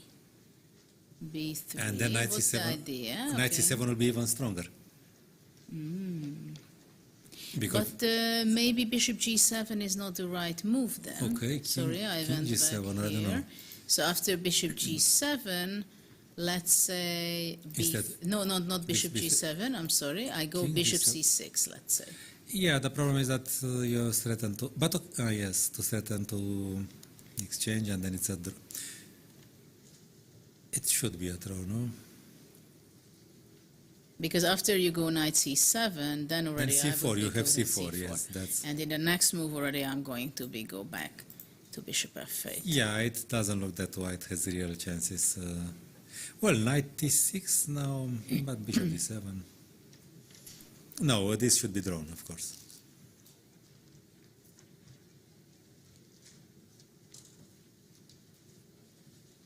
Yeah, Tanya is uncomfortable handling this. No, this is what the Olympiads are about, partly, not only Who is about... playing on board? Knight c7, we have a move. But what was played? King g7, right? King g7, yes, king g7. King g7 is the... Okay, and knight c7, yes. So she did not play b3 first. She missed her chance, no? Actually, it's strange why she goes knight c7, right? Why not b3 first? No, b3 looks very unpleasant. Then I believe that white has chances. Well, king f7, knight c7, Yes. the pawn is there, hanging. If b4, then okay. Well, it's a draw because you can go simply king e7, Bishop b5, king d6, king yes. d6, yeah. Okay, but you lose the second pawn. I So don't know. What is this well, endgame? well, I think... It's not obvious, right? Yeah, you know, you cannot It's be like sure. 2 pawns down. Eventually, one day you can F4, create yes, with yes, f4. yes. Of course, with your king, you come to c4. No, maybe it's lost. King to c4, bishop to Okay. e8. So what would happen on knight c7?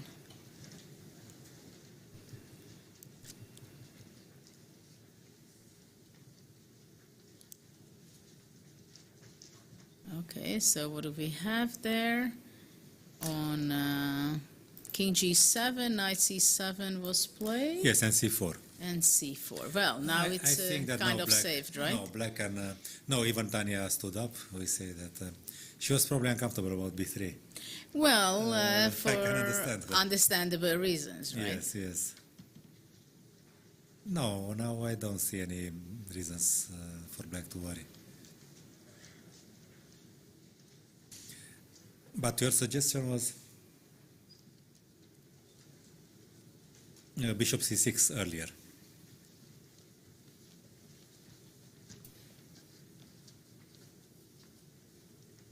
Okay, so what else do we have? Who is boards? Which games are still running from this? So let's have a look. So Koneru won, Vaishali that was, Vaishali won, and the last board is they're still playing. Hotami Bhakti. I'm not sure about my pronunciation. It's a queen ending, but white is 2 pawns up. Who is playing with white pieces? Kulkarni Bhakti. I'm not sure which is the family name.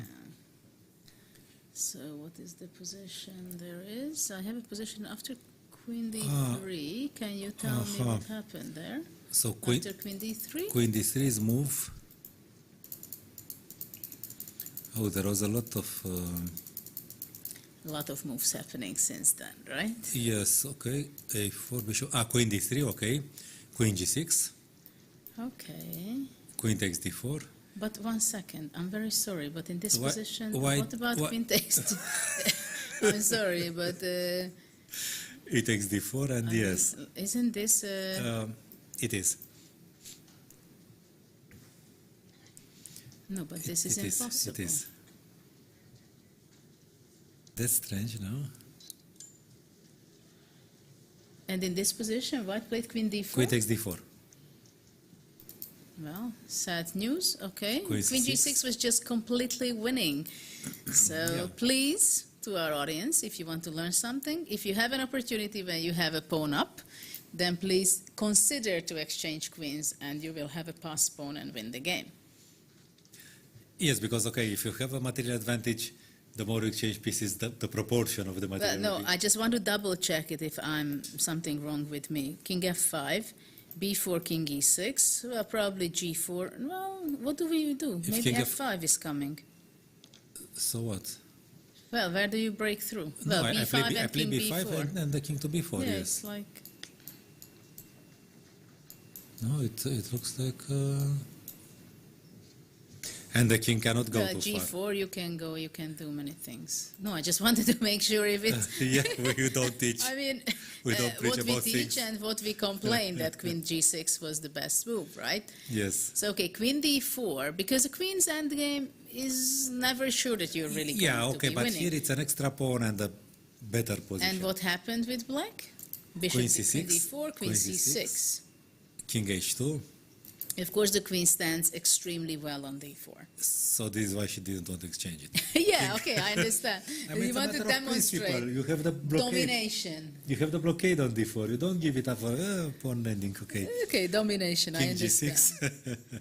King g6. But it's not so easy to win because the king G4. on c6, it doesn't allow white to play b4, right? Yes. Okay, so G4. G4 is that, yeah. Exactly. No, I mean, let's face it. If you were told that once in every 2 games with white you get this end game, you would sign the contract. Of course. No? Yes. Okay, but if you know that you can reach a winning pawn ending, then you don't. So what happened? G4. G4, queen c7 check, king h3, queen c6 back, queen h8, queen takes a4. Giving up the pawn. No, I mean, this was such a technical thing, and now queen g8 check, I'm not so generous usually. king f6, queen King d8. h7. No, But queen d8. Yeah, but queen h7 would also could be yeah. considered. Yeah. Okay, queen b8. D8 check. D8, sorry. D8 check. The king went to g7. 1 second, I just, oops. Okay, queen d8, that's also logical. King g7, to take queen the b6. pawn with the check, yeah. Queen c2, Queen c2. king g3. Yeah, white has a good... But I'm not so happy about the king. Somehow the king... why? I like the king on g3. Queen b1, And what's the problem? B4. Queen h1. But that's only a check on h4. But h5 is a threat, no? h5 is coming, but queen d4 check, I guess. Queen d4 check, f6. Mm-hmm. Queen takes d5. Oops, that hurt. Check on h4. Mm-hmm. King f3. 3, h5. h5. Clever defends everything, no? King King h6. h6. Queen e6. Well, the only hope black can have is some kind of some stalemate, but I don't Yes. see any magic here. Yes, king g7. Queen e7 and queen e8. And I don't think she resigned yet, but Queen e8 yes. and then the h5. yes, yes. No, the game became very chaotic at some point, no? The end game. White was probably winning all the time, but Yeah, it was very clear that she didn't ruin anything really. Though at some point it was not so obvious. Okay, so in this match it will be a victory of 3.5 or 3-1 if it's a draw. if Tanya is a draw, then 3.5. 3.5. Yes. So what's going on with the Ukraine? Nothing is going on. It's 4-0 already. 4-0. Yes. Fine. Match 3. 4-0. Georgia won Georgia against Iraq. Iraq. Okay. And then what In we Poland, the match of Poland, there is still one game. They won 3 games. Wow. And Malichka Maria plays against Mahmoud. Also a big difference, rating difference. And I don't understand what's going on. That's the worst thing. I have to count the pieces first.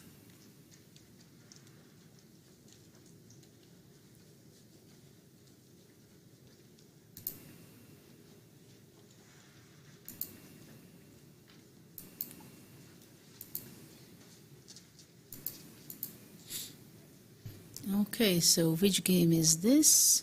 Azerbaijan against UAE coach sitting there. This is a very typical setup when the coaches are sitting on the end of the chair and the arbiter is there as well. I think there was a finish and white scored full point.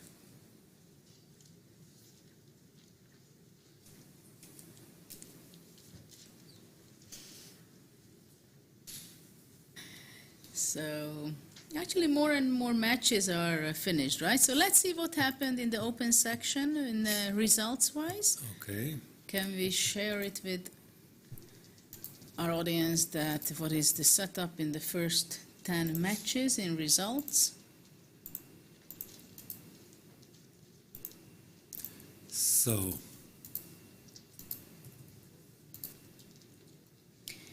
So we see less and less players playing already, only few games. India has 3-0, but the first board still playing. Vidit against... Vidit, let's see what Vidit is doing. Well, it should be a one rook ending, but still alive with black.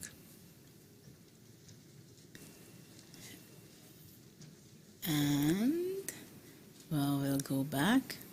Actually, it seems like an extremely practical and good playing hole, because I've been playing in some Olympiads where the seats were very close to each other, right? Well, look at Bled, here. Bled, you mean, maybe now? I think other tournaments also were Istanbul, usually 2000. Istanbul also, but Yes. in many places it's a problem that you don't have the space big enough to be able to have the optimal. I mean, look what kind of distances you have Yes, here yes, between yes. the chairs. This is how we started playing at the Olympiad in Saloniki. There was a lot of place, but much fewer. Even there, I think it was less. I mean, here you just But look. there are much more teams now. That's true, but objectively, yes. looking at the space between the boards, it is very optimal. Yeah. By the way, Shankland has a lot of space now in the end game. Now he reached, I don't know how he did that, but he reached the optimal situation. Yeah, we'll go back, but This- first I'd like to see the Vidit game Okay. on the board, because we have an interesting rook end game there as well. And if you see this position, Yeah, it's an extra pawn, and the rook on the 6th rank is kind of... Black just played in the last move c5, has So 13 this will be minutes a only. Zugzwang, no? For instance, g4, isn't g4 a Zugzwang? Well, the question is whether Or rook b6. why necessarily, yeah, the question. No, g4 of course is... g4 is not necessary. Rook b6, let's say. Okay, so after rook b6, black can go king c, king But f5, then rook d6. provoking. Then rook d6. Let's say rook d6. Let's say black goes check on e7. King has to go back f2, probably, maybe, no? and then goes back again. But then check on d5. Well, also possible maybe to go g4 first No, immediately, g4 and king. and yes, win the check. pawn already immediately. It simply wins the pawn. Okay. Yeah. That's Okay, us. so after rook b6, if let's say black goes rook to a7, Still rook c6, no? well, rook check and king d4. Aha, that's your idea. Okay. No, that's not so clear, maybe. Not clear at all. Well, maybe still rook c7, but it's you have to count. Yeah, this is not Technique. necessarily what whites want. Obviously, it should be winning because the pawn on Yes, h5 yes. is very close to queen. But when you have a one ending, you don't want to count. Well, Sometimes you have to count. but I yeah. think you will not be able to avoid that. Yeah, maybe. So let's say in this position, going back to c5, what is the most optimal and easiest win for white? This is the question. Because maybe rook b6, really, that's what white has to do. Maybe there is no better than that. The question is whether to go h6. Is it a It's also a good good question. idea or it's worsening the situation? In some cases, it just bring the pawn close to the pawn. Let's say rook b7. No, Because, for example, if white, yeah, what do you do? Rook b7. No, I don't rook see b7, anything else. yes, and rook c6. Because my idea was rook b3, king f2, king And rook c7. No. king d4, rook c7.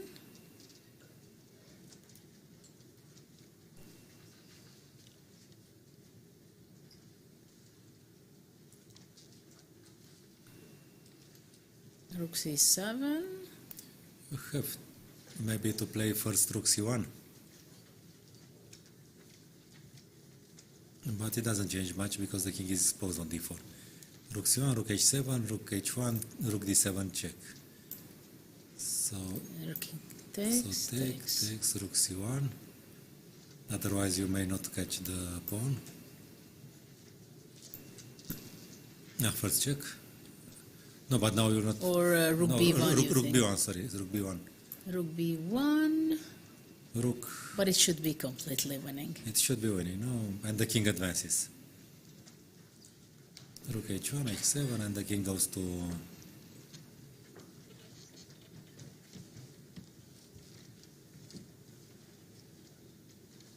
What happens?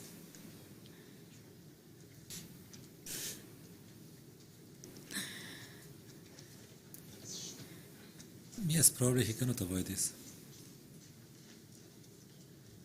Yeah, we are going to have some graphics on the screen highlighting the effort of women in chess. Actually, it is the year of FIDE, of women in chess generally, and also there are quite a few players playing and competing in this Olympiad. We have a total of 13 women playing in the open section, which I'm very proud of. It's great. I will look into that also myself, in which teams. But I do hope that it's going to be also growing the number of women players competing in the open section, trying to excel as much as possible and to give all those efforts that they should really become the best they can, whether they play in the ladies section or in the open section, it does not really matter. But I think the most important thing is that the girls, the coaches, and everybody is encouraging also girls to get the maximum potentials they can have. So I hope we will also discover some of the great talents here. The youngest participant is also a girl from Lebanon, I think. And so that will be also something very interesting to follow. At the same time, we see Vidit. Look how stressful he is. He's shaking, he's looking. What is, he's calculating. But what has happened? He played rook a5, right? Rook a5. He wants to make sure that black's rook is completely tied down to c7, right? Maybe it's a technical move, because now if king d6, then rook, the white king can advance. If rook c8, then rook a7. Yeah, so again, we come back to the Zugzwang situation, Maybe, yes. right? So if rook goes back, then rook a7. And again, we can talk about how important it is that you win in a comfortable, in an easy way, your winning position. Without needing to calculate the raise. Yeah, why to risk it? I know that it should be winning, but I have to calculate. And if something goes wrong, and of course you have to make many inaccuracies and moves calculations. But if I can do it without it, that why not? But you know what the complicated problem about technique is? Because usually the classical technique is that, yes, you win without allowing any counterplay, without the need of counting. But there are endings where you cannot win without taking a decision, without counting. Yes. So you have to understand in which situation you are. But, Yes. But in rook endings, with a weakness on c5 and then pawn majority on the other side, you should be in the first situation when you should not allow counterplay. Well, we see and understand, and of course Vidit is a top player and a great player, so he understands that the position itself is completely won, right? Yes. So this is something very clear. So the next question is that what is black's plan, which is very obvious that black wants to go rook b7 and go all the way to rook b3, because this is the only way how black can look for counter chances, right? Yes. To push back the king from e2, from e3 to e2, and then black starts going, looking for counter chances and grabbing the pawn on c4. So this is something extremely straightforward.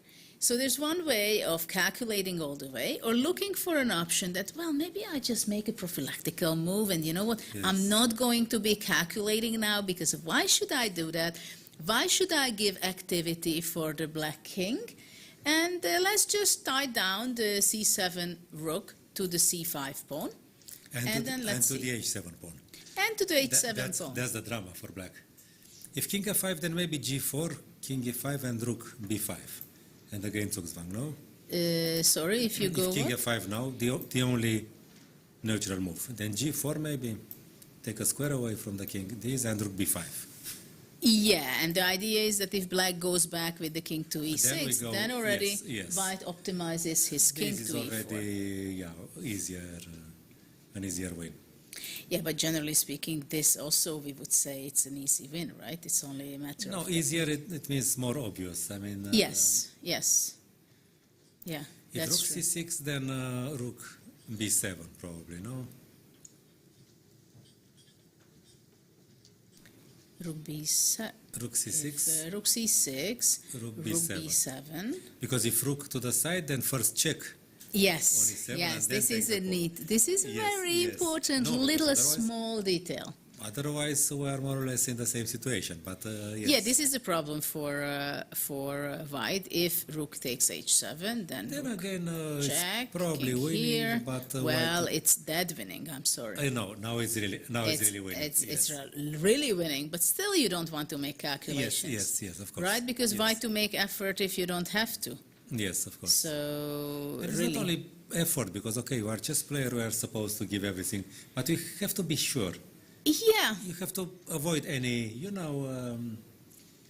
it's just... any It's just remote easier chance, to yes. do it that way Yes, than to yes. give any counter chances. And also sometimes if the opponent feels that they don't have the counter chances, they give up easier. Yes, or they open the gates themselves. Yeah, yeah. And if rook c6, rook b7, h6, then we return with the rook To to b5. b5. And again we have the... Well, of course, rook d7 is Okay. quite promising to move to d5, That's more push back the no, king. I agree, that's more straightforward. That's, I mean, there is not only one way of winning. Yeah, but I just wanted to show Yes. the idea of reiterating the Zugzwang. Yes, king f5 was played, so let's see if g4 will be on the board shortly, but of course, Maybe you need g4 because otherwise you cannot immobilize the king. Vidit's opponent is, he knows that things are not going on his way. You don't want to see the beautiful things happening in the Sam Shankland's game. We're going to see that just in a second because I see that there are happening. So let's move to the Shankland game.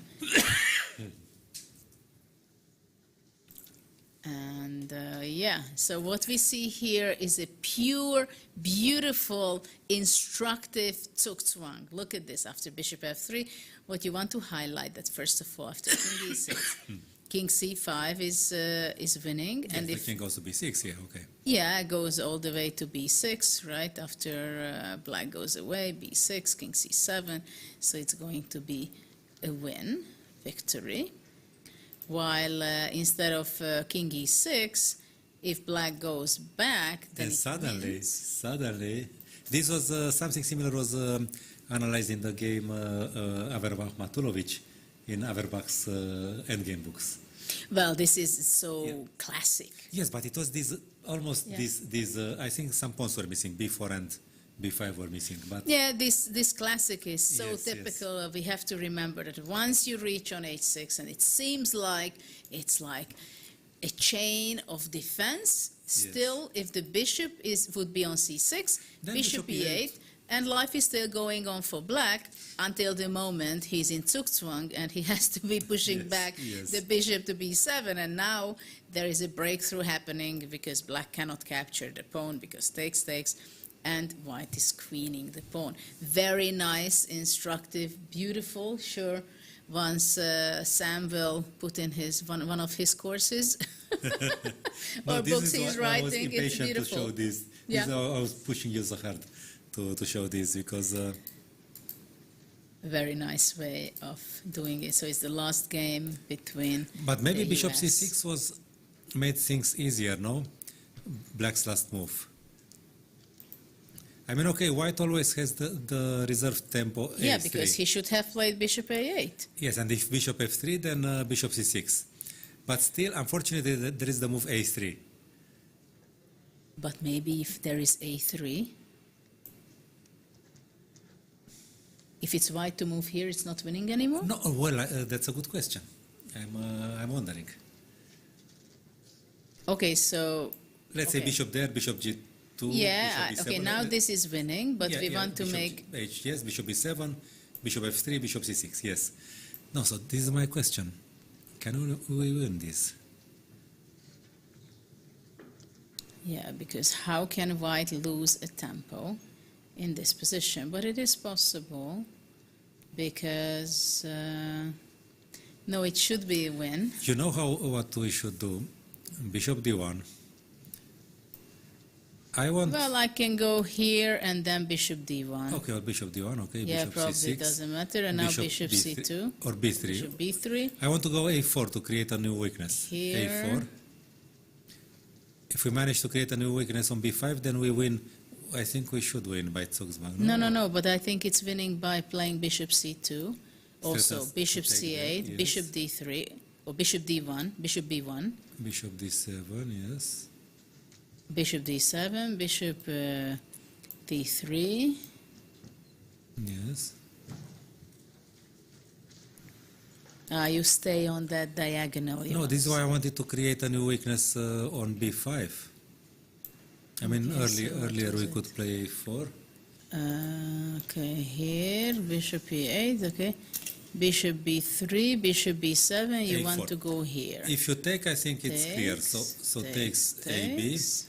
And now we Here. have, yes, bishop this. If bishop bishop d7, d3. bishop d3 is the Zugzwang is there. Yes, yes, because if black goes here, then already, yeah, Take but on bishop F5. e8, No, but black can go bishop e8. Ah, black can go bishop e8 and Bishop e8. But still, after a4, white should have more opportunities, so it can only help white, right? But okay, this example allows us to say once again that pawns never move back. So it's a good thing that Sam had the pawn on a2. Because maybe this is not so clear. I mean, that he has this reserve tempo. Exactly. Well, the opponent helped him. He played bishop c6 at once and got into an immediate Zugzwang. Actually, he resigned already. Yeah. But Okay, a nice, so nice ending, no? yeah, beautiful, beautiful situation. So let's see what's going on with Vidit again. But Which games are running? Okay, Can you take a look at that, please? So, Meantime. Lebanon, Norway, everything finished, as we know. Spain, Wales 4-0. Wow. Syria, 4 Poland. zeros are always good. No matter how much difference is there between two. Not for everybody. Well, not for everybody, depends but on the side you are looking at. Syria, there is still a game in Syria, Poland. So it's Bartel against AT. Well, it should and be what winning. is the score so far? I think it's 3-0, I think. No, there. Yes, 3-0. So we are running into already the fourth hour heavily. No, we have more. What, 7? Actually, 4.5 hours already they are playing. Yeah, but this should be easily winning, no? I mean, a rook can cause problems to two minor pieces in the endgame, but not when they are as stable as here. There is also a passed pawn. Well, yeah, there is not much black can hope for in this position. Well, but okay, still some care is required from white. Yeah, but practically white will be able to push a3, improve his king. Yeah, he go can with the king, e5, that's e6. essential. I mean, Bartel is a Yes. very experienced player, so he's not Yeah, but then going you to- cannot move the knight because the pawn on a3 is hanging. I mean, okay, it's clear that white can play for a win without risk. But, okay, he has to understand how to do in order to avoid restrict himself. Maybe a3 is not. Maybe it's more technical not to play a3 too. Yeah, that's a question whether what. Maybe knight e3 and king f3. I mean to defend. But okay, this will be a win, right? But of course, it should be a win. Yeah, There's let's no- go. I will pick some of the games which is still running. I don't know with Volokitin. Do we have any information on that? So Azerbaijan, Algeria was Volokitin, 4-0. Holland, where is Volokitin? The Volokitin, I will look for it. For Ukraine, how is it going in the open section? Yes, I go. Ukraine, Thailand, they have 3-0 and Volokitin is still playing. All the pieces are on But board, it's incredible. It's only moved 21. no, but there is something wrong, no? There something is missing here, I No. think. No, this is. The board is missing there. Let's see what Havel is doing. Howell Also,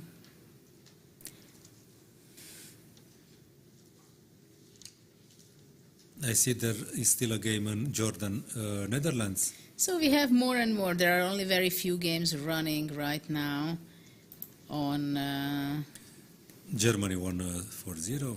we see 4-0. Well, most of the teams. But here in the Howell game, I think that again something is wrong. They are barely out of the opening. Yeah. So we have a game running, for example, on the ladies section.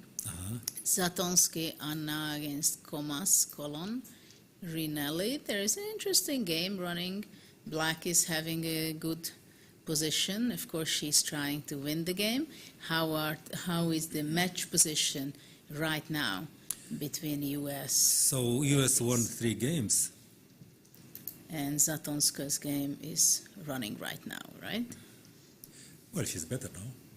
She's much better with black, but I'm The not king is sure. safer, the structure is better. Well, the king is much safer, and she has active pieces, and Yeah, the king safety is very essential good when you position. So white really has a bad king. But it will be a question whether black can be able to. Well, probably king g7 seems to be a very logical move continuation. But no pawn breaks, that might be a problem, no? But king Well- g7, rook d7, rook e7, forcing you to... That's what. sorry. Yes. That's what you showed. Yeah, okay. rook d6, rook e6, and stuff You'll like have that. to abandon the... Because, okay, the queen stands well on e3. But if it has to move... Probably queen f4 should play after rook e6. Well, I want to go king g7. I think it makes sense with black. So now it is not No, really no, possible this for the loses a moment. pawn, yes. Yes, I just wanted to show it that this is not good because of rook d4. And so after king g7, it's not clear how can white... Maybe it's a Zugzwang, no? Almost. Well, I don't know. I mean, of King course, E2. white can try to go rook a2, but then rook c8 is possible. Rook c8, no? So to put pressure on c3. Rook c2, she has to return. Yeah. Maybe that's not that tragic. Of course, it's extremely dangerous for white, right? Yeah, actually, they used to call these type of positions the fourth phase of the game. Positions with queens and rooks. Because it's not a middle game and it's not It's an not end an game. end game, But it's yes. both of them. Yes. Because the kings are in danger. I mean, if the king is open. Yeah. Okay, so maybe rook a2 is a reasonable move. Well, of course, I mean, white is just made. I mean, black Let's can say go rook d6. Yes, your move. Yes. And trying to go rook e6. I mean, that sensible. Or rook d7 is also, that's another way, also rook d7 and rook e7. Maybe, no, this was what I suggested, but I believe that rook d6 is more active because sometimes after queen f4 you can take and play rook f6, maybe. Well, I think both has But, its plus and yeah, minuses yeah. because after rook e7, queen e6 can be powerful, while after rook e6, queen Queen e7 e7. can. I mean, Yes. both. I don't see the big differences right now. Yes. Yeah, white is like a hedgehog, no, with the pieces grouped around the king. But if the pieces will have to move away after rook e7, then... so let's say rook c2 now. No. If rook c2 back, rook Rook e7. e7, queen f4 I think is forced. Yeah, okay, but And queen black e6. goes queen e6, right? And it has very... Queen f2 is, Queen f2, queen f3.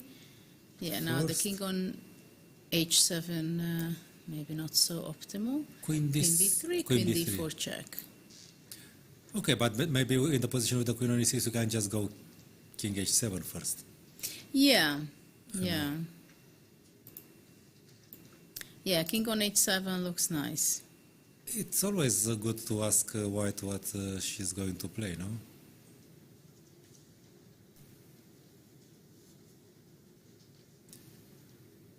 But still not a clear win yet, no? Let's say rook... I don't know, rook c5, just to play something. Rook c5.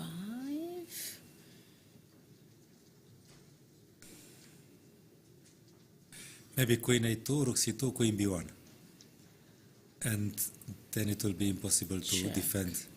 No, of course, it is extremely difficult, I think, for white to defend because the Yes. king is so vulnerable that they're so easy to go wrong. Yes, no queen d4, Right. no queen f4 here, yes. That's... Yeah, so probably white will lose coordination very soon. We have to win it. I mean, the clock is ticking. She doesn't have so much time, no? She already has the rook on d6 and the king on g7. Let's see what we have here.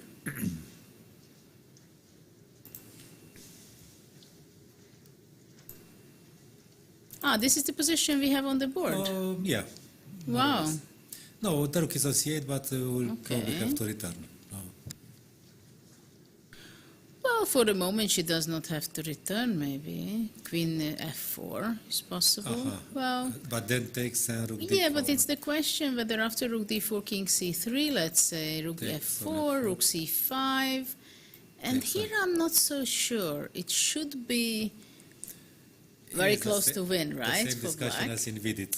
Yeah, but now the pawn is still, they are on the same level, right? None of them Yes. cross the half road, so rook if h1. so, then- And after all, black has The king a bit more. black active, starts huh? first. Maybe king c2, but we don't have time for king c2, no? Well, it should be a win, right? I mean, there is I think this should three be a win. pass pawns. I mean, who can stop Yes, those? Yes. It looks like a win. Yeah. Well, king c2, the rook can return, rook e1 and go. Okay, so c6. she is thinking heavily. What is the rating points of white? White is 1585. It's impossible. And she has a decent point. Of course, she's worse and she No, but may this lose. is what we were discussing Yes. before. That I mean, 15, 20 years ago, you played with the 2200 player as a 2500. You could make sure that you could probably win easily because your understanding of the game is much higher, but also your opening understanding is much better, right? Yes. And you're using the engine. But nowadays, you play with people much lower, and it's not that it's much lower, but it's really, what's her rating, you said? 1585. 1585. So the difference is of 800 points. 800 points, it's Understand? impossible.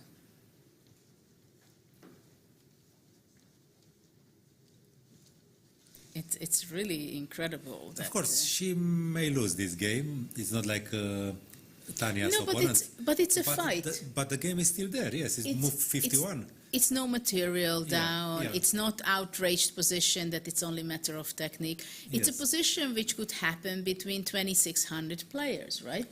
And Yeah. it's already moved 51. Let's say 26 against 2,500 players. You would think that, okay, he outplayed him, but it's 800 points. You No, I mean, understand? normally, okay, between 250, 300 rating points, it's Yeah, okay. yeah. But not 800. So very surprising. No, of course, statistically, most of the matches ended in 4-0. And maybe this one will also. But I think- it's about the fight. Yeah, I think about black will win. That's not necessarily the question. The thing is that simply the 800 point difference, I think they are not even calculating anymore this difference into rating. You can't even win rating. They don't count this 400 points? I think more than 400 or 500 No, points. it was 4 the last time. Yeah, but it's 800, so... No, if you win, no, but if I think they raise your opponent's rating, no? I don't know, but you can barely win, I think. So, but anyway, the main Yeah. point is that Yeah. the game itself is a fight, right? It's still on, So- it's material equality, so yes, it's really remarkable. And it's a big game. It's a fifth hour. They are heavily into the fifth hour.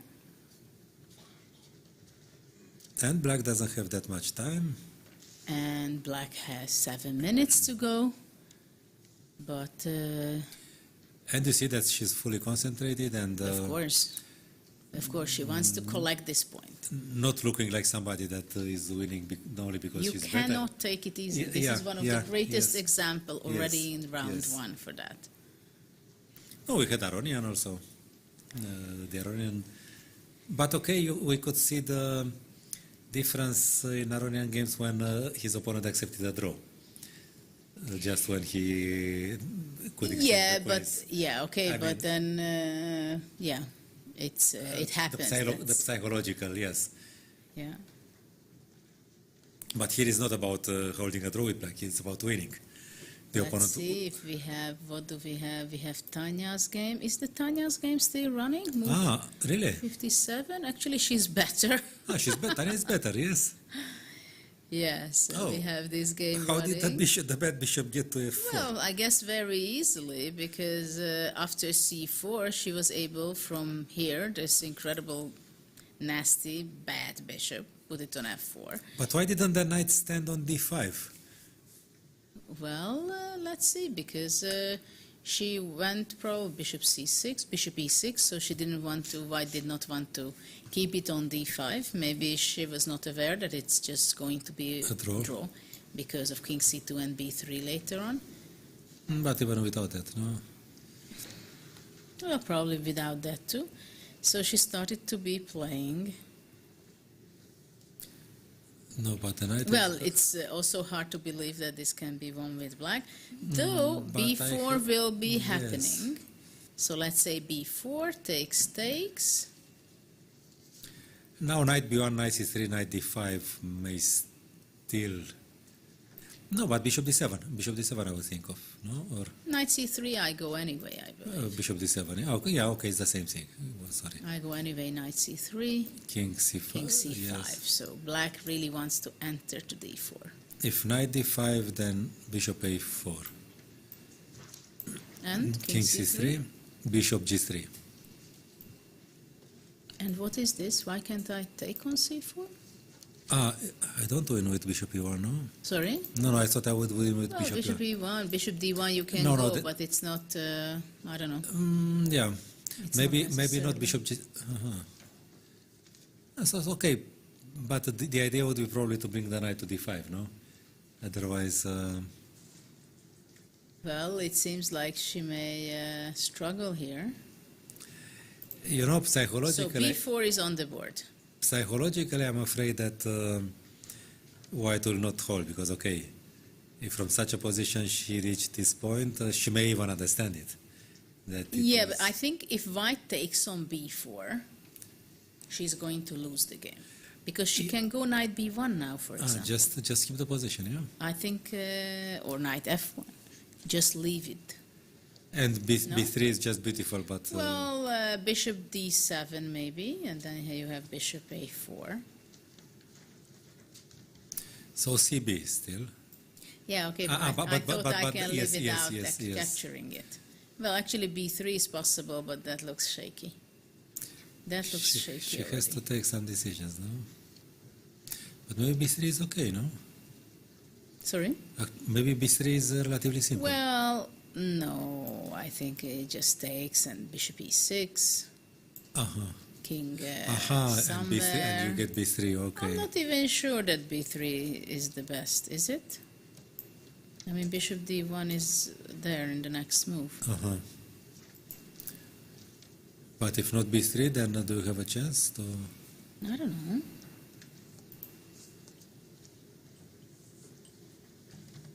Well, maybe taking on c3, Takes with the knight and king d4. king but d4. then knight d5, probably, no? Yeah. Well, it's a bit on the edge, of course. No, this how is it? It cannot be the edge anymore. No? Bishop Yeah. d7. Yeah, okay.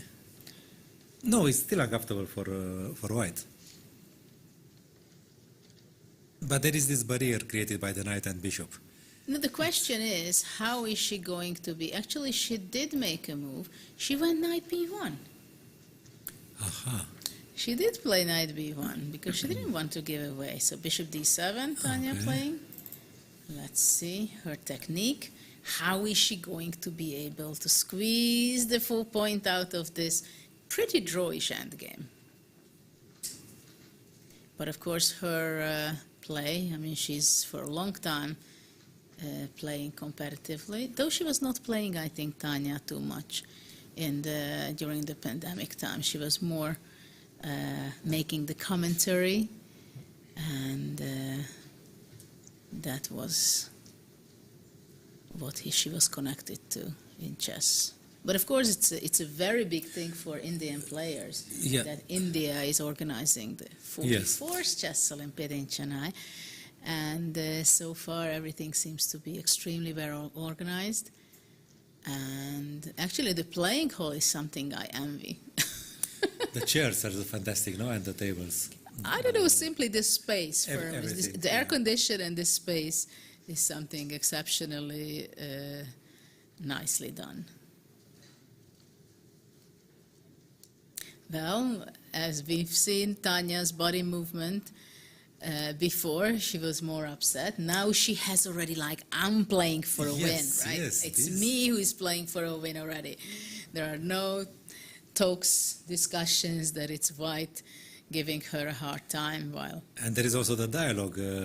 Now she put some, physical pressure on the opponent, because earlier the opponent was just, she understood that Tanya is unhappy, but now she may see ghosts, because she sees that Tanya is hoping for something, and she cannot know how real this is. That's true, and okay, we shouldn't forget it either, that basically, being so much lower rated than the opponent, of course, she knows exactly that she's playing against a 2400 player. So, maybe now she should be taking on b4. What do you think? And knight c3, no? But can black go king d4, or that would be exaggerating? Probably it's nothing, because... No, knight c3 and bishop Yeah, d1, bishop and d1. then check on d5. So king has to take back on b4, knight c3, But king this d5. we had, This is no? what we were discussing, right? So maybe Or now wasn't it- b3, maybe maybe it now was not- b3. Yeah, b3. Maybe b3 is the simplest now. Takes, and then king d4 And knight and d5, knight and- d5. And it's only optical. Well, no? yeah, there is There is the no breakthrough. barrier, yes, the barrier created by Yeah, a knight and a bishop placed on squares of the same color at a short distance. They create such barriers. yeah, there will be no way for black. Of course, the white king has to stay somewhere on b3, b2. But okay, it can be also But- very confusing for white, because don't forget that when she played knight b1 in the previous move, she decided that I don't want to give up this tension, playing c takes b4. While after bishop d7, maybe she still thinks that, no, I don't believe in that, I don't want to take on b4, I have to do something else, which was b3 from our end, right? But maybe it is also a sign that he wanted to play cb4 followed by knight c3. Because instead of knight d2, if she didn't want to allow anything, she could have gone bishop f1. Yeah, but I also didn't think that I would make a move with my bishop. Because then you cannot activate, you cannot play bishop d7 if I go Well, to- also the question is what happens if, let's say, knight d2? Is there anything awful happens with white? Let's say bishop a4 check, I have to go into the pin, which is absolutely not nice, I agree. Not nice at all, But yes. is it going to be any problem for white? Can black win this position? So let's say bishop b3 Bishop first. b3, bishop d1. f1. Ah, you don't want bishop d1. If bishop. Maybe bishop, but bishop d1 also you can go king b5, I think. Yes. No, I'm afraid this is. Is it a win? I would be afraid. I just want to, oops, Yeah. sorry, that was not my idea. I don't have to be so careful, so I want to go king a4, king a3. Okay, so what is this? Do I have a threat, you mean? Yeah, I mean, can black win this? Maybe she cannot. Because now my question is that is there any way, any scenario that white can lose this game? Yeah, we talked a lot about Zugzwang. And now is the first moment when she played b3, yes? Let's see, she did play b3, it was move 60. So now we can talk about fortresses now. Sometimes one of the players has a ridiculously passive. I mean, we can Yes. this position with the bishops like this is ridiculous for white, no? Yes. Without any personal intention, but and still it's not winning, it seems, no? But what about taking here and playing bishop e6? This is what you did earlier. So king b2, let's say. We did it somehow differently, no? King b2, King you said b2. you are not happy with b3 because of bishop d1? And if bishop c4? Well, take on b4 first, no? Or Okay, takes. no, maybe it's better to take on c4 actually, no? To But have your king isn't farther. it problematic? After no. bishop c4, Yes, takes, yes. takes. And take on Well, I don't know. and well, knight c3, no? Knight c3, king King here, c2, king c2, king d4, and you knight want to say d5. knight d5. But maybe it's a Zugzwang, I don't know. But how do you create a Zugzwang? It's your move. Maybe with white to move it would be not so... No, with white to move it... Knight is... no, king d1, you know, just going to yeah, the... king with d1 the king. and king e1. Going to g1, to Okay. g2, if anything, so... Okay. Well, until we see how it's going to be unfolded, we are going to see short interviews with from the team, with Vaishali, from the women's section, and also from Botswana, Besa Mosaiti. So let's see the interviews, what they have to say.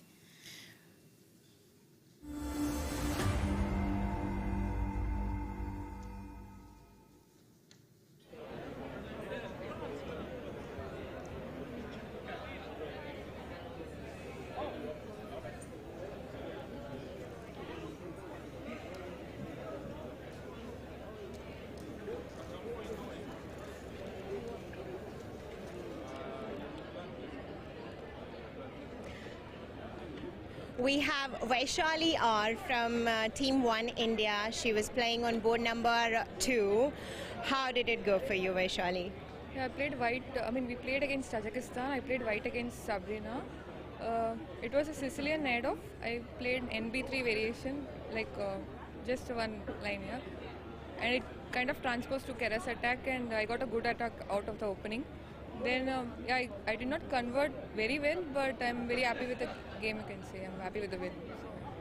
So the Olympiad is taking place in Chennai, in your home state, very close to your hometown. How does it feel to be playing in Chennai?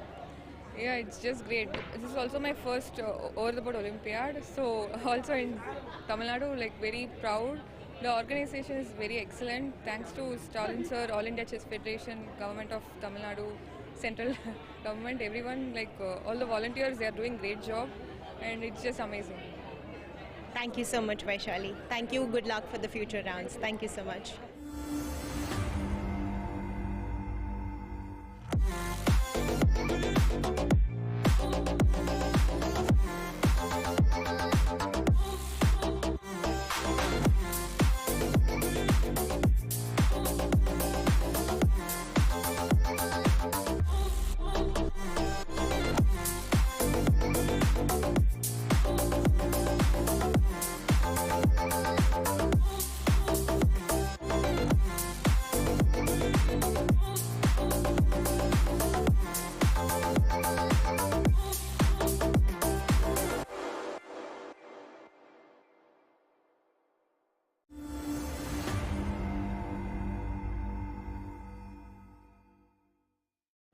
So after round number 1, we have a player from Botswana, Besa Mosaiti. How are you, and how did it go for you? I'm good, thank you. Our team, Botswana, was playing Armenia on board 9, and we all lost our games. Yeah. But you were playing a very strong team. How do you feel about your match, and how's the experience to be here? This is my second Olympiad, but this round was very interesting. I think I played it really well. I was playing Grandmaster Elina Danielina, and I had the initiative from the word go. But then when we reached then the transition from the middle game to the end game, I think I got worn out, and I was misplacing my pieces, and by experience and all these things, she was able to convert her advantage into a win. I saw you smiling with your teammates. It's great to see, you enjoying the event, and I saw you talking about other players, how you have so many of your ideals, your heroes here. So how does it feel to be in India and to be with these heroes? It's so exciting, of course. The weather is hot, but I've never been to Asia, and it's a privilege that I'm representing my country. I can't wait to meet the GMs. Like Magnus Carlsen is my favorite player. I can't wait to take pictures with them and enrich my experience here. Thank you so much, Besa. Thank you. Good luck for the future rounds. Thank you.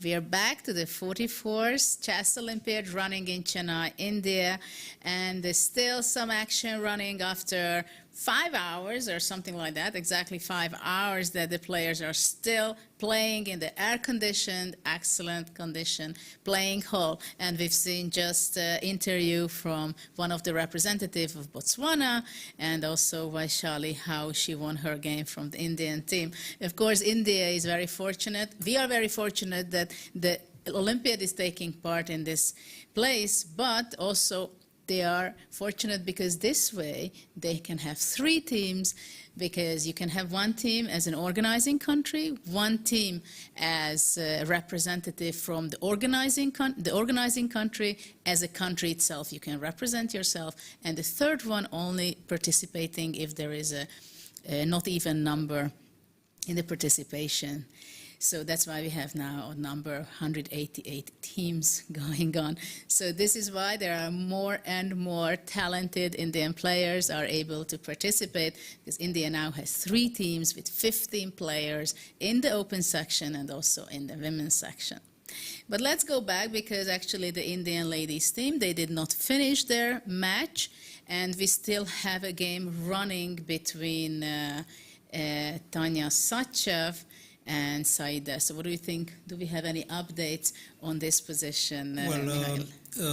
B3 was played, then black took, bishop e6, king b2. We analyzed this position. We concluded that white can build up a fortress. But of course, her hand may shake in the last moment. You know, it's a long time. It's 5 hours. There have been many moves, many changes of psychological situations, so you never know. So we have a move done by Tanya, and she went bishop e3. Well, it's interesting actually that in an endgame, it happens many times that you can have a drawish endgame, but still have your body language. I'm playing for a win, and you know, I'm trying exactly. While after bishop e3, if I would ask you that, what is your plan? Do you have any concrete idea behind bishop e3? Well, she just wants to prevent c takes b4 followed by an immediate knight c3. That's yes, so it is a prophylactical move, yes, you want to call it, right? Because this way white would be losing immediately, which is also extremely important. Especially it happens when there is a big difference in strength between the players, or at least in ratings. You have to give the opportunity for your opponent to make mistakes, right? Yes, but it's also a difference of strengths between the dark squared bishop and the knight, because the knight didn't reach d5 yet. So if cb, king b4, king c2. But I think then it can be tricky already. Bishop you know, b3, bishop b3 check, and let's say if king b2. No, king d3. But let's say I go king d2, and I want to ask if how can I lose this? Bishop d4, let's say no.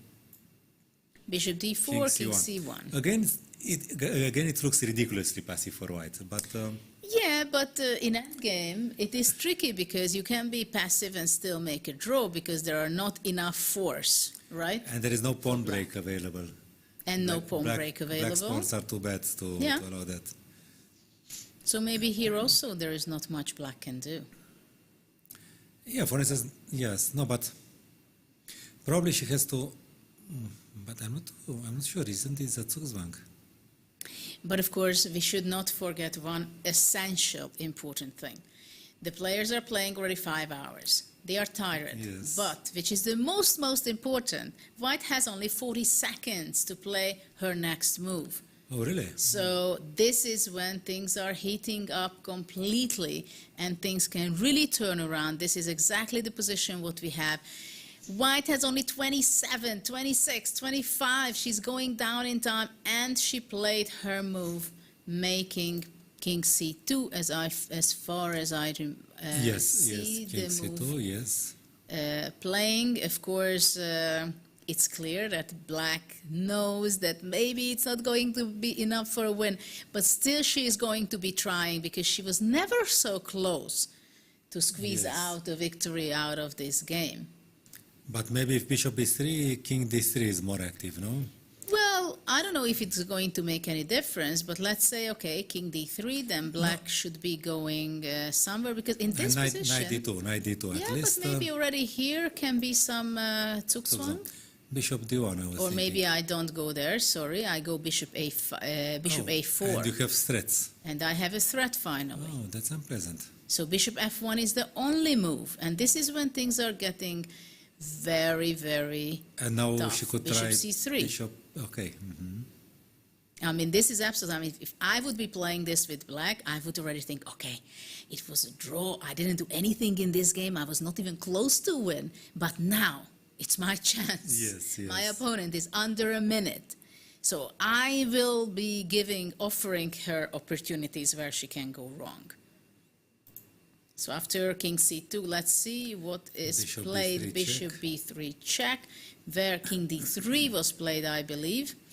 And Yes, indeed. king d3 going into two verts to the center, which is not necessarily the best move, but it's definitely the most logical in some ways.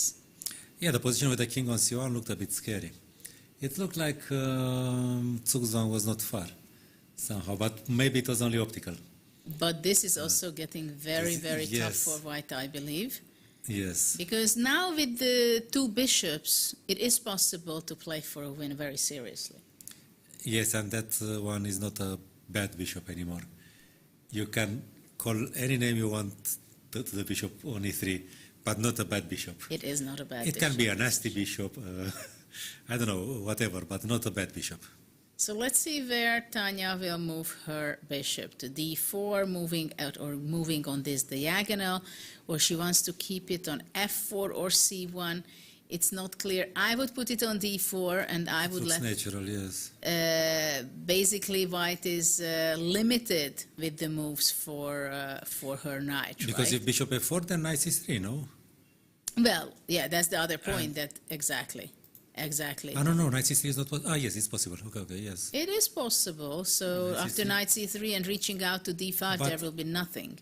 Yeah, and it's with check. Somehow there is no zugzwang. I mean, if Unless- king c5 now.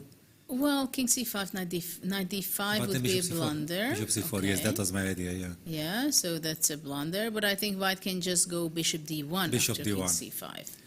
Bishop Okay, d1. but that's the only move, right? Oh, it's It's the only move. well, yes, it looks And so. when you have the only moves, and then black can go here, and C4, then let's king say king d4, d4. And knight d5, and this is the saving. Yeah, this is the saving pattern. Yes, yes. Exactly how to The save for barrier. white, because it's giving up the pawn, but of course, different color bishops, it just secures the draw for white. Yes. But it is an interesting endgame. So What- maybe bishop d4 is the move. What is no? your prediction? Will Tanya win this?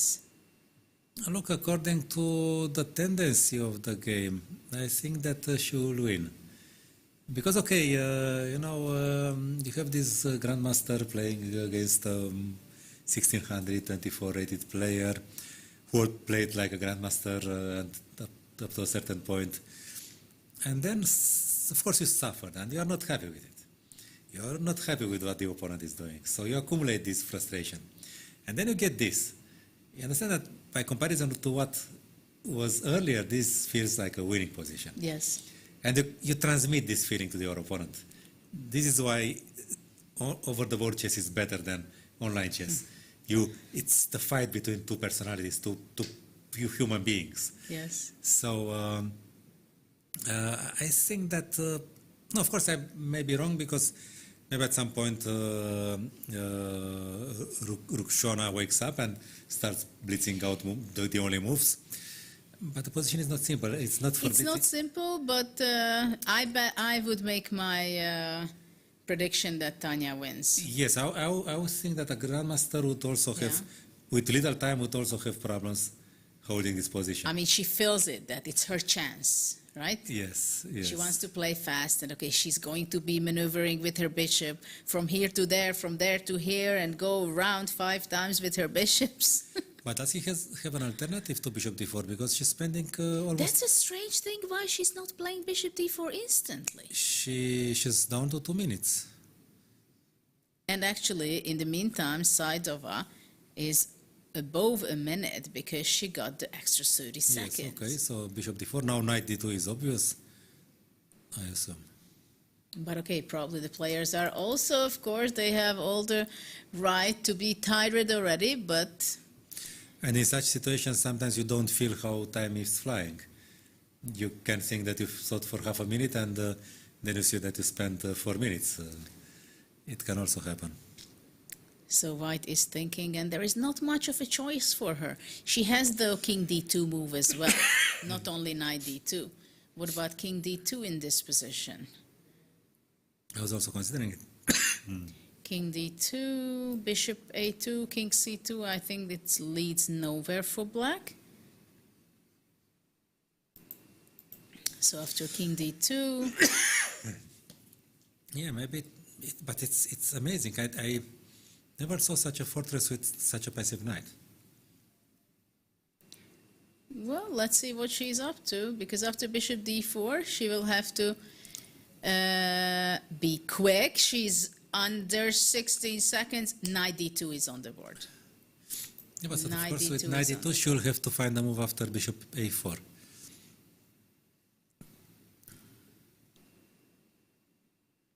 Yeah, and there is a very big chance of blunder. She has only 5 seconds on the clock. 34.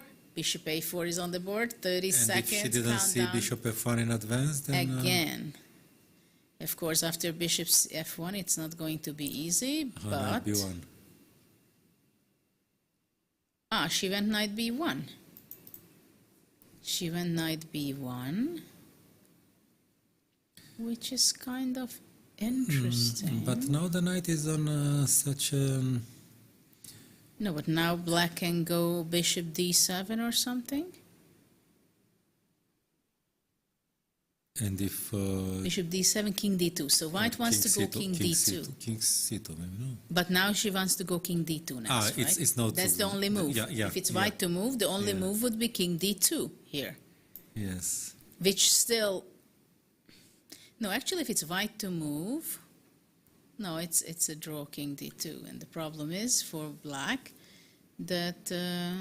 But no, I think she will make the draw. Saidova will make a great defense. But I must confess, I never saw a reliable fortress with such a passive knight. Usually you lose if you have such a knight, no? Dominated by the bishops. Well, it happens, I think, because black's pawn structure is not good. Well, the first pawn of structure all. is not that bad because in some scenarios, if the pawns were normal, let's say the pawn not on g6 but on Yeah, f6. but on f6 it's also no big difference. But then the knight can go to g3, f5 or h5. True. And at least the knight is human. I mean, not human, it's hippic, or how do you say it? Yeah, life there. Yes. But like this, if you go with the knight on g3, then you just risk getting into Zugzwang. Let's say if it's king and bishop against king and knight. But it's king d2 and you don't, nothing happens to it. Well, maybe there is not much Tanya will be able to play for, actually.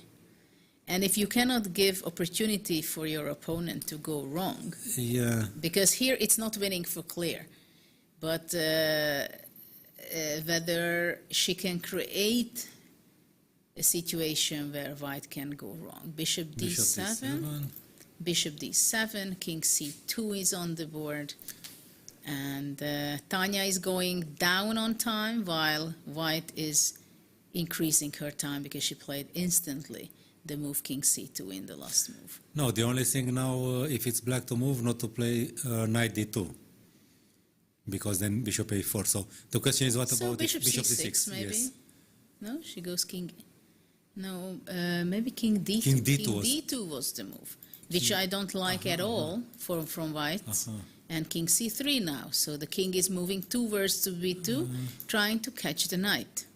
And time is going to go down. Both players has a minute, but Saidova goes down So maybe under a minute again. Bishop d3 and king e2 and save the knight with knight d2. That's a quick plan, I see. And it's a pretty good saving plan, I must say. Yeah, and then the knight goes somewhere. But don't forget that black can go, let's say, bishop e6, knight c2, king c3. Okay, knight, for Knight F1, example, knight knight F1, b1 knight you will F- have to go. Knight f1. If knight f1, where are you going? Knight e3, d5. Yeah. No? Yeah. And Okay, let's see what she's up to. She played bishop d3, I think, because bishop d3. Yeah, yeah. Actually, she holds a draw from here because there is not going to be. with little time, this was the only plan. I mean, it makes some sense. Yeah, now she goes king e2 and You she's going to be can know regrouping. which are your next 3 moves, which is quite a lot, no? I mean, you accumulate some time. But she King doesn't play. e2 and she's Okay. playing it securely. I mean, definitely not a But there are some- 1650 rating point moves Yes, over yes. here. No, but look at also at her emotions. She looks like She knows a what she's chess player, no? doing. No, but you know the emotions of. I mean, you can also. We talked about Tanya's body language, but look Yeah. at. No, she it's gives also- the impression that she knows what's going on Yes. the board, right? Yes. No, there are She's some. calculating the moves ahead, some plans, because this was a planning, right? To Yes, regroup yes. the bishop A to simple plan, but to yeah. d3, to king to e2. Of course, I don't think she saw everything, because when you play the game, you always go from one move to another, but still you have to have some strategies how you put your setup with the pieces. No, there are also some pawn endings which can be tricky. Actually, pawn endings would be lost, no? King c1. Actually, there is still a way. Hold on, bishop a4 Aha. can be there. You see, and after knight d2, bishop a4, and It's bishop very d1. unpleasant. It's very unpleasant. Wow. yes. Oops. And we also missed that. Yes. And bishop a4, and she's there. The game is little by little over, no? Wow. Yes, but king d2 was not really the Wow. move, no? Yeah, but you see, we also didn't see it immediately Yes, that yes, what a risk white is taking, that the king on c1 will be the key square for the black. And the bishop is so powerful here on d4, on a4, and from d1 But it's let's- going to be, Let's say bishop c4 now. let's say bishop c4, I bishop d1, king king d3. d3. I mean, okay, this Bishop is not over. c2, king here. Okay, but then knight b3 check. Yeah, knight b3 check, and you still save Well, yourself. I'm still alive, I don't know. Okay, but you have to play bishop c4 already, so maybe after bishop c4, maybe bishop a... Bishop a6 doesn't make, I want Bishop c4 probably. I want to king- go bishop f7 for instance. Maybe king c2. And she makes the move bishop c4? Yes, I think it was something in that direction. Incredible. No, she Knight went knight c4. c4. No, she went But knight c4. Knight c4 is not, not a Knight thing. c4, and no, I mean that would be incredible if she goes to Yes, make yes. slaving move with the bishop c4.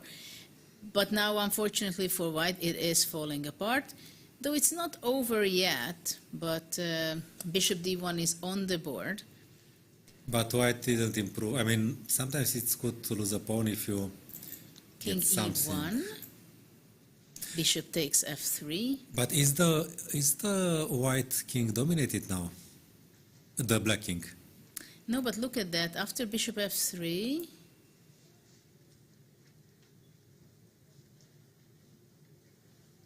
I don't know how white can save this.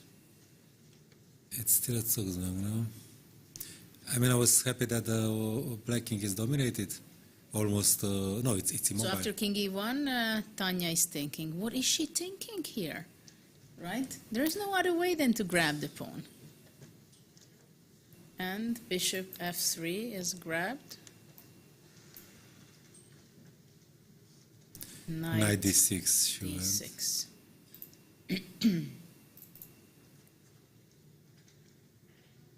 Knight d6, but okay, bishop on taking on g4. Well, of course, it's little material on left on board. Yeah, but okay, bishop goes back to f3 and the pawn is going to be pushed. I know, I mean, we thought that... No, but there is knight f7, no? Bishop g4, knight f7. Knight f7. Bishop e3. But the knight e5. e5 is hanging. No, so, I mean, no, the game is still on. It's not... No, but we thought that the position was with good practical winning chances for black when it was just equal. Yes. Now we but okay, maybe the situation changes again from psychological point of view, because so far Tanya was happy that she finally has some chances, and now she'll be up on up, and she will have to prove a win. It's a completely different situation, and she also has less than 1 minute. I mean, I don't question her technical abilities, but it's about psychology. I mean, yes, it was easy. It was easy over the past. Yeah, okay, moves. but she did the best move she could, right? It was miracle. It was so miracles. Miracle It was that, miracles yeah. what she did. Of course. But now she has to win. It's a completely different task. Yes. Now she wins a pawn and she has to win. But I think she will be able to do that, because not to win this, it would be very painful. Okay. I can agree with that. What did she play? Maybe she went bishop e3. But then bishop e2. Why did she play bishop e3? Then bishop e2 and suddenly the game may be on, no? She sees it, that bishop e2 she blundered.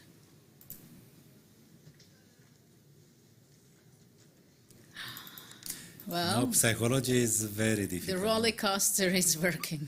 Yeah, no, but this is what chess is about, no? I mean, it's such a fight with... Sometimes you do things... I mean, if they would wake you up in the middle of the night and show this position, you would not do that. Yeah. But over the board is not the same thing. You have been playing for 75 moves. Well, You had your hopes, your fears, your whatever, your discontent, whatever. And you get here with a whole, inheritance of emotions. And they are playing already 5 hours and 20 minutes, so they are extremely stressful and also tired, I believe.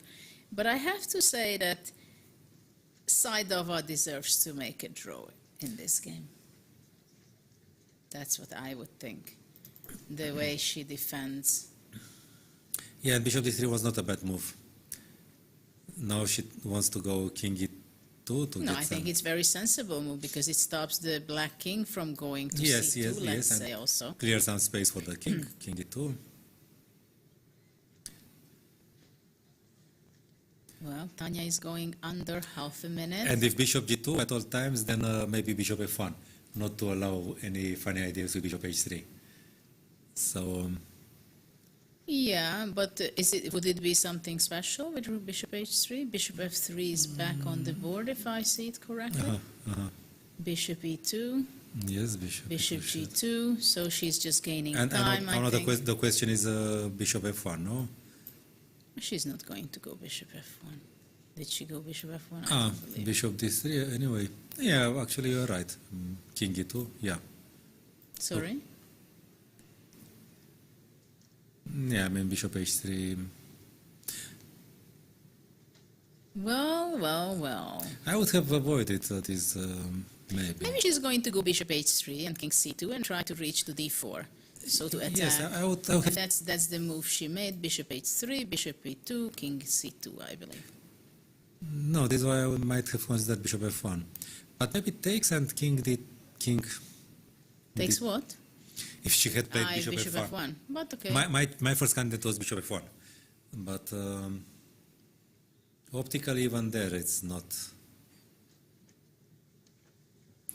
No, this I think it's already a bit more playable, but maybe knight f7, knight h8, knight xg6.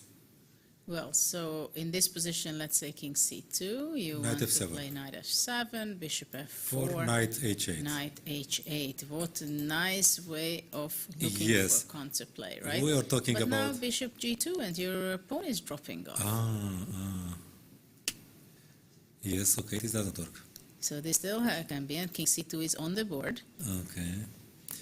Yeah, maybe What bishop a fight. What maybe wrestling. Bishop f1 Over the point. Yeah, I told you I'm not so happy about this position, right? One of the very few games which is still running. And, well, actually... Maybe knight f7, bishop f4, and now king f2. Knight f7, bishop f4, king I mean, f2. I have to get some So freedom. my bishop is somehow out, but I can go Yes. king d2. And So I'm getting closer. bishop f3, Bishop I assume, no? f3. What about bishop e3? King King g3. g3, bishop f1. And I cannot take the pawn. You cannot take the, well, actually you can. Yes. So Yes. This is a nice way of handling Yes. it, I have to admit. Probably this is the best C2 chance is now. on the board. What did she make? Knight f7 is on the board. Knight f7. Okay, she can go. So the question this is, was, and my Yeah. idea was king f12. Okay. Knight f7 is still Oh. correct. what about playing bishop g2 now? And on knight e5, bishop f4. Look how tricky. But I can take on g6. I understand. I just oh, want to show you, checkmate. How didn't funny. see it. I blundered it. mean, you can still go blundering things, but I now you did, go I did. here, and king c and just go there. It still looks tricky, but okay. Well, the only thing is that after this, bishop e4, The knight is, e7. but knight e7, yes. Yeah. And knight f5, and it's. So let's see. The position is bishop f4. Now white has to pay attention a lot, not to go knight h8 because bishop g2 is a yes, threat. Yes. So white has to go king f2. to Or bishop leave. f3, maybe. Bishop f3 maybe. Let's see if bishop f3, then king d3 would be my idea. Because somehow And if then I king could be f2. going here. Yeah, so king f2. No, but not Yeah, king then f2. now you go king f2. So this position is slightly different because the king is on d3, more exposed maybe. For instance, if bishop e5, king Yeah, g3. but now maybe, yeah. Well, you have king g2, king d2, and that's me what I want. But maybe I want knight h8, no? Check, but I attack the King bishop. f3 here Take on takes. g3. This should be not a problem. Yeah, it should be somehow holdable for white, right? Because if bishop f4 you take and suddenly you have an extra... So let's see, bishop f4, what was played? It's already moved 80. And she has... Okay, she moved bishop f3, okay. Probably bishop f3 is a bit more accurate than king f2, no? Incredible fight. Yes.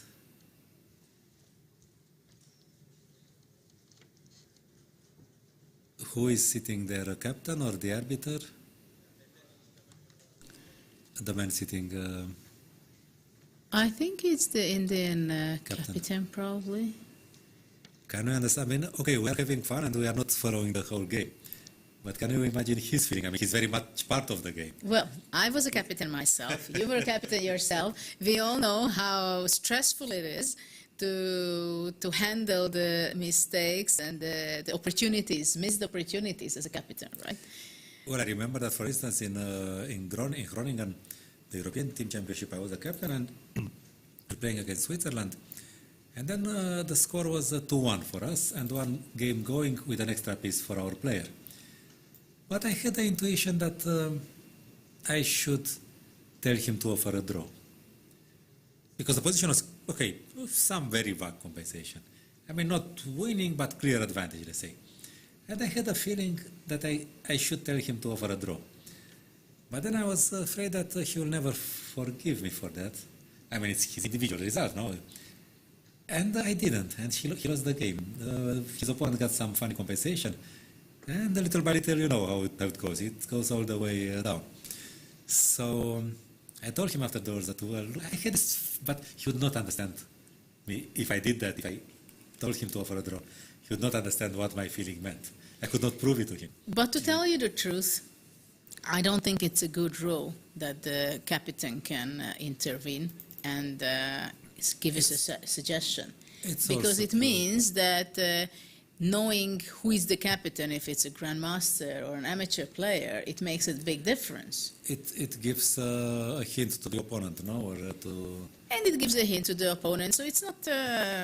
I'm not even sure if it's legal still. I think... maybe it's not anymore, I don't know. I will have to check it. I never liked it myself, nor as a bit, captain, nor as a player it myself. Looks a bit strange. It sounds a bit strange. It doesn't make any sense. Accepting or rejecting the draw, this I can understand. It's very logical. I mean, if the player is for the draw, As a captain, you can judge the position. I even that don't agree. But it has a long tradition. Let's say maybe. There are some traditions which better not to keep. That's my way of taking it. King E1. King E1, very active. So for the moment, the E5 pawn is poisoned, because after that, bishop F4. It's actually a mate. Wow, what It's a a beautiful mate. It's It's a so mate. poisoned Yes, that yes, it's yes. over immediately. The knight cannot move. That's even more painful. Wow, what a Zugzwang. Bishop H1 only move. Bishop G2 looks suspicious, no? No, but this is lost, I think. Because now bishop F4 already. Don't you think so? Or bishop, yeah. No, this is something much on very the close. edge, you know? But why not bishop F4? Isn't this winning? But if I take, E takes F4. and I Or have to go, E takes F4, you have I to have to go to H2, yes. H2, then I go king F2, and I think I just push the pawns and I win the game. I don't have a blockade, yes. Wow. Bishop G2. That was my question, yes. But then But bishop F4. G2, bishop F4. F4, King H3. King H3, yes. Wow, still hanging on. Still hanging on. What a bad bishop on G2, my God. Bishop E2?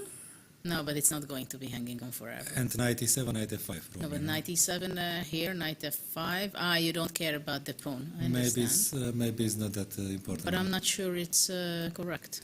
But it is, you think? I will have knight D6, Simply you know. knight D6 and knight And D8. you need a lot of effort to attack that knight. But of course you cannot I be sure. wonder what her rating will be after this Olympiad, what her score will be. Saidova, I remember her name. her K is something astronomical, I think. No, with this rating. Sorry? The K. Ah, yeah. Yeah. I don't know if she now feels quiet or resigned. I'm not sure what her. No, it's incredible saving moves, what she's doing. But you see, she's very, very. Bishop quiet C4. somehow. No, actually, it's a very difficult position to save this, I think. But okay, knight E7, right? And knight goes to F5, and that will be it. Yeah, if the knight reaches a decent square, then. Move 86. 5.5 hours. But she went king H3. Well, Yeah, I don't. because she wants to take the pawn on E5, right? That would be an achievement, no? And if bishop F4 should go to H3 anyway, so. Yeah, she's forcing Tanya to play bishop F4.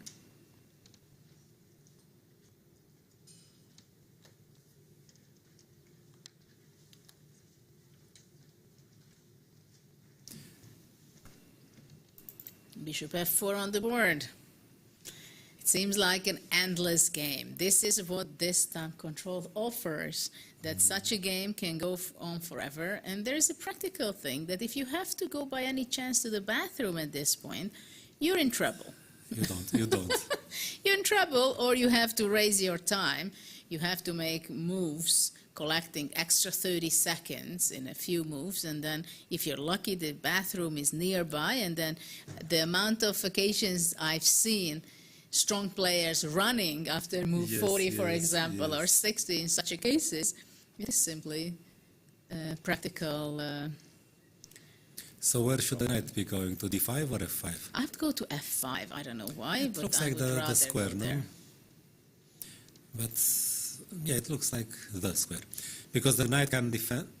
But okay, also from D5, F6, no? Unless we get mated. Yes, but from F5, it keeps the king more defended somehow, no? No, actually, what is a possibility to go wrong for white? Knight F. She went king E2. I don't know what was the point of this. Passing the move. Okay, so knight F5.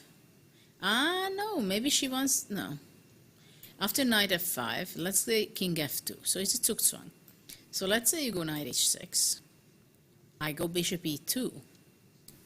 And bishop H1 is not possible. Knight F5. Mate. Sorry? Oh, sorry. Knight f5. There you take on g2, but that's not. I don't take on g4. I want to go here, Okay, so I go. and I want to go now here. And it's a Zugzwang. But And I take this. maybe I could go bishop h1 with the bishop on d1. I'm just saying that there are No. options that still dangerous. of But course, she no. went knight d5. Maybe it's a better way of doing it. The question is whether can black go bishop d5, e d5. And king e3, no? Ah, now she went king f2. King f2. She's playing for Zugzwang. Okay, we understood that. The only question is there a Zugzwang? Knight c3. Aha, to disturb with knight d1 if anything. And now knight e2 possible. Yeah, because actually white doesn't have to just be like the boxing No, set. but I don't like that for white. Now bishop f1 and you're going to be losing. No. Because it looks like Zugzwang, no? You go here, I go here. But can I take now? Maybe you can take now, but I think... You could go to e2, but then... No. I go here. Oh, it's going to be a mate. You feel your this is danger. going to You hurt. feel your danger. It's Your going death. to hurt. Exactly. Equal pieces, equal pawns. Why don't you go queen d3, more elegant? I don't know. This is what I've seen. No, it is what I've seen too. But wasn't it winning already? If not,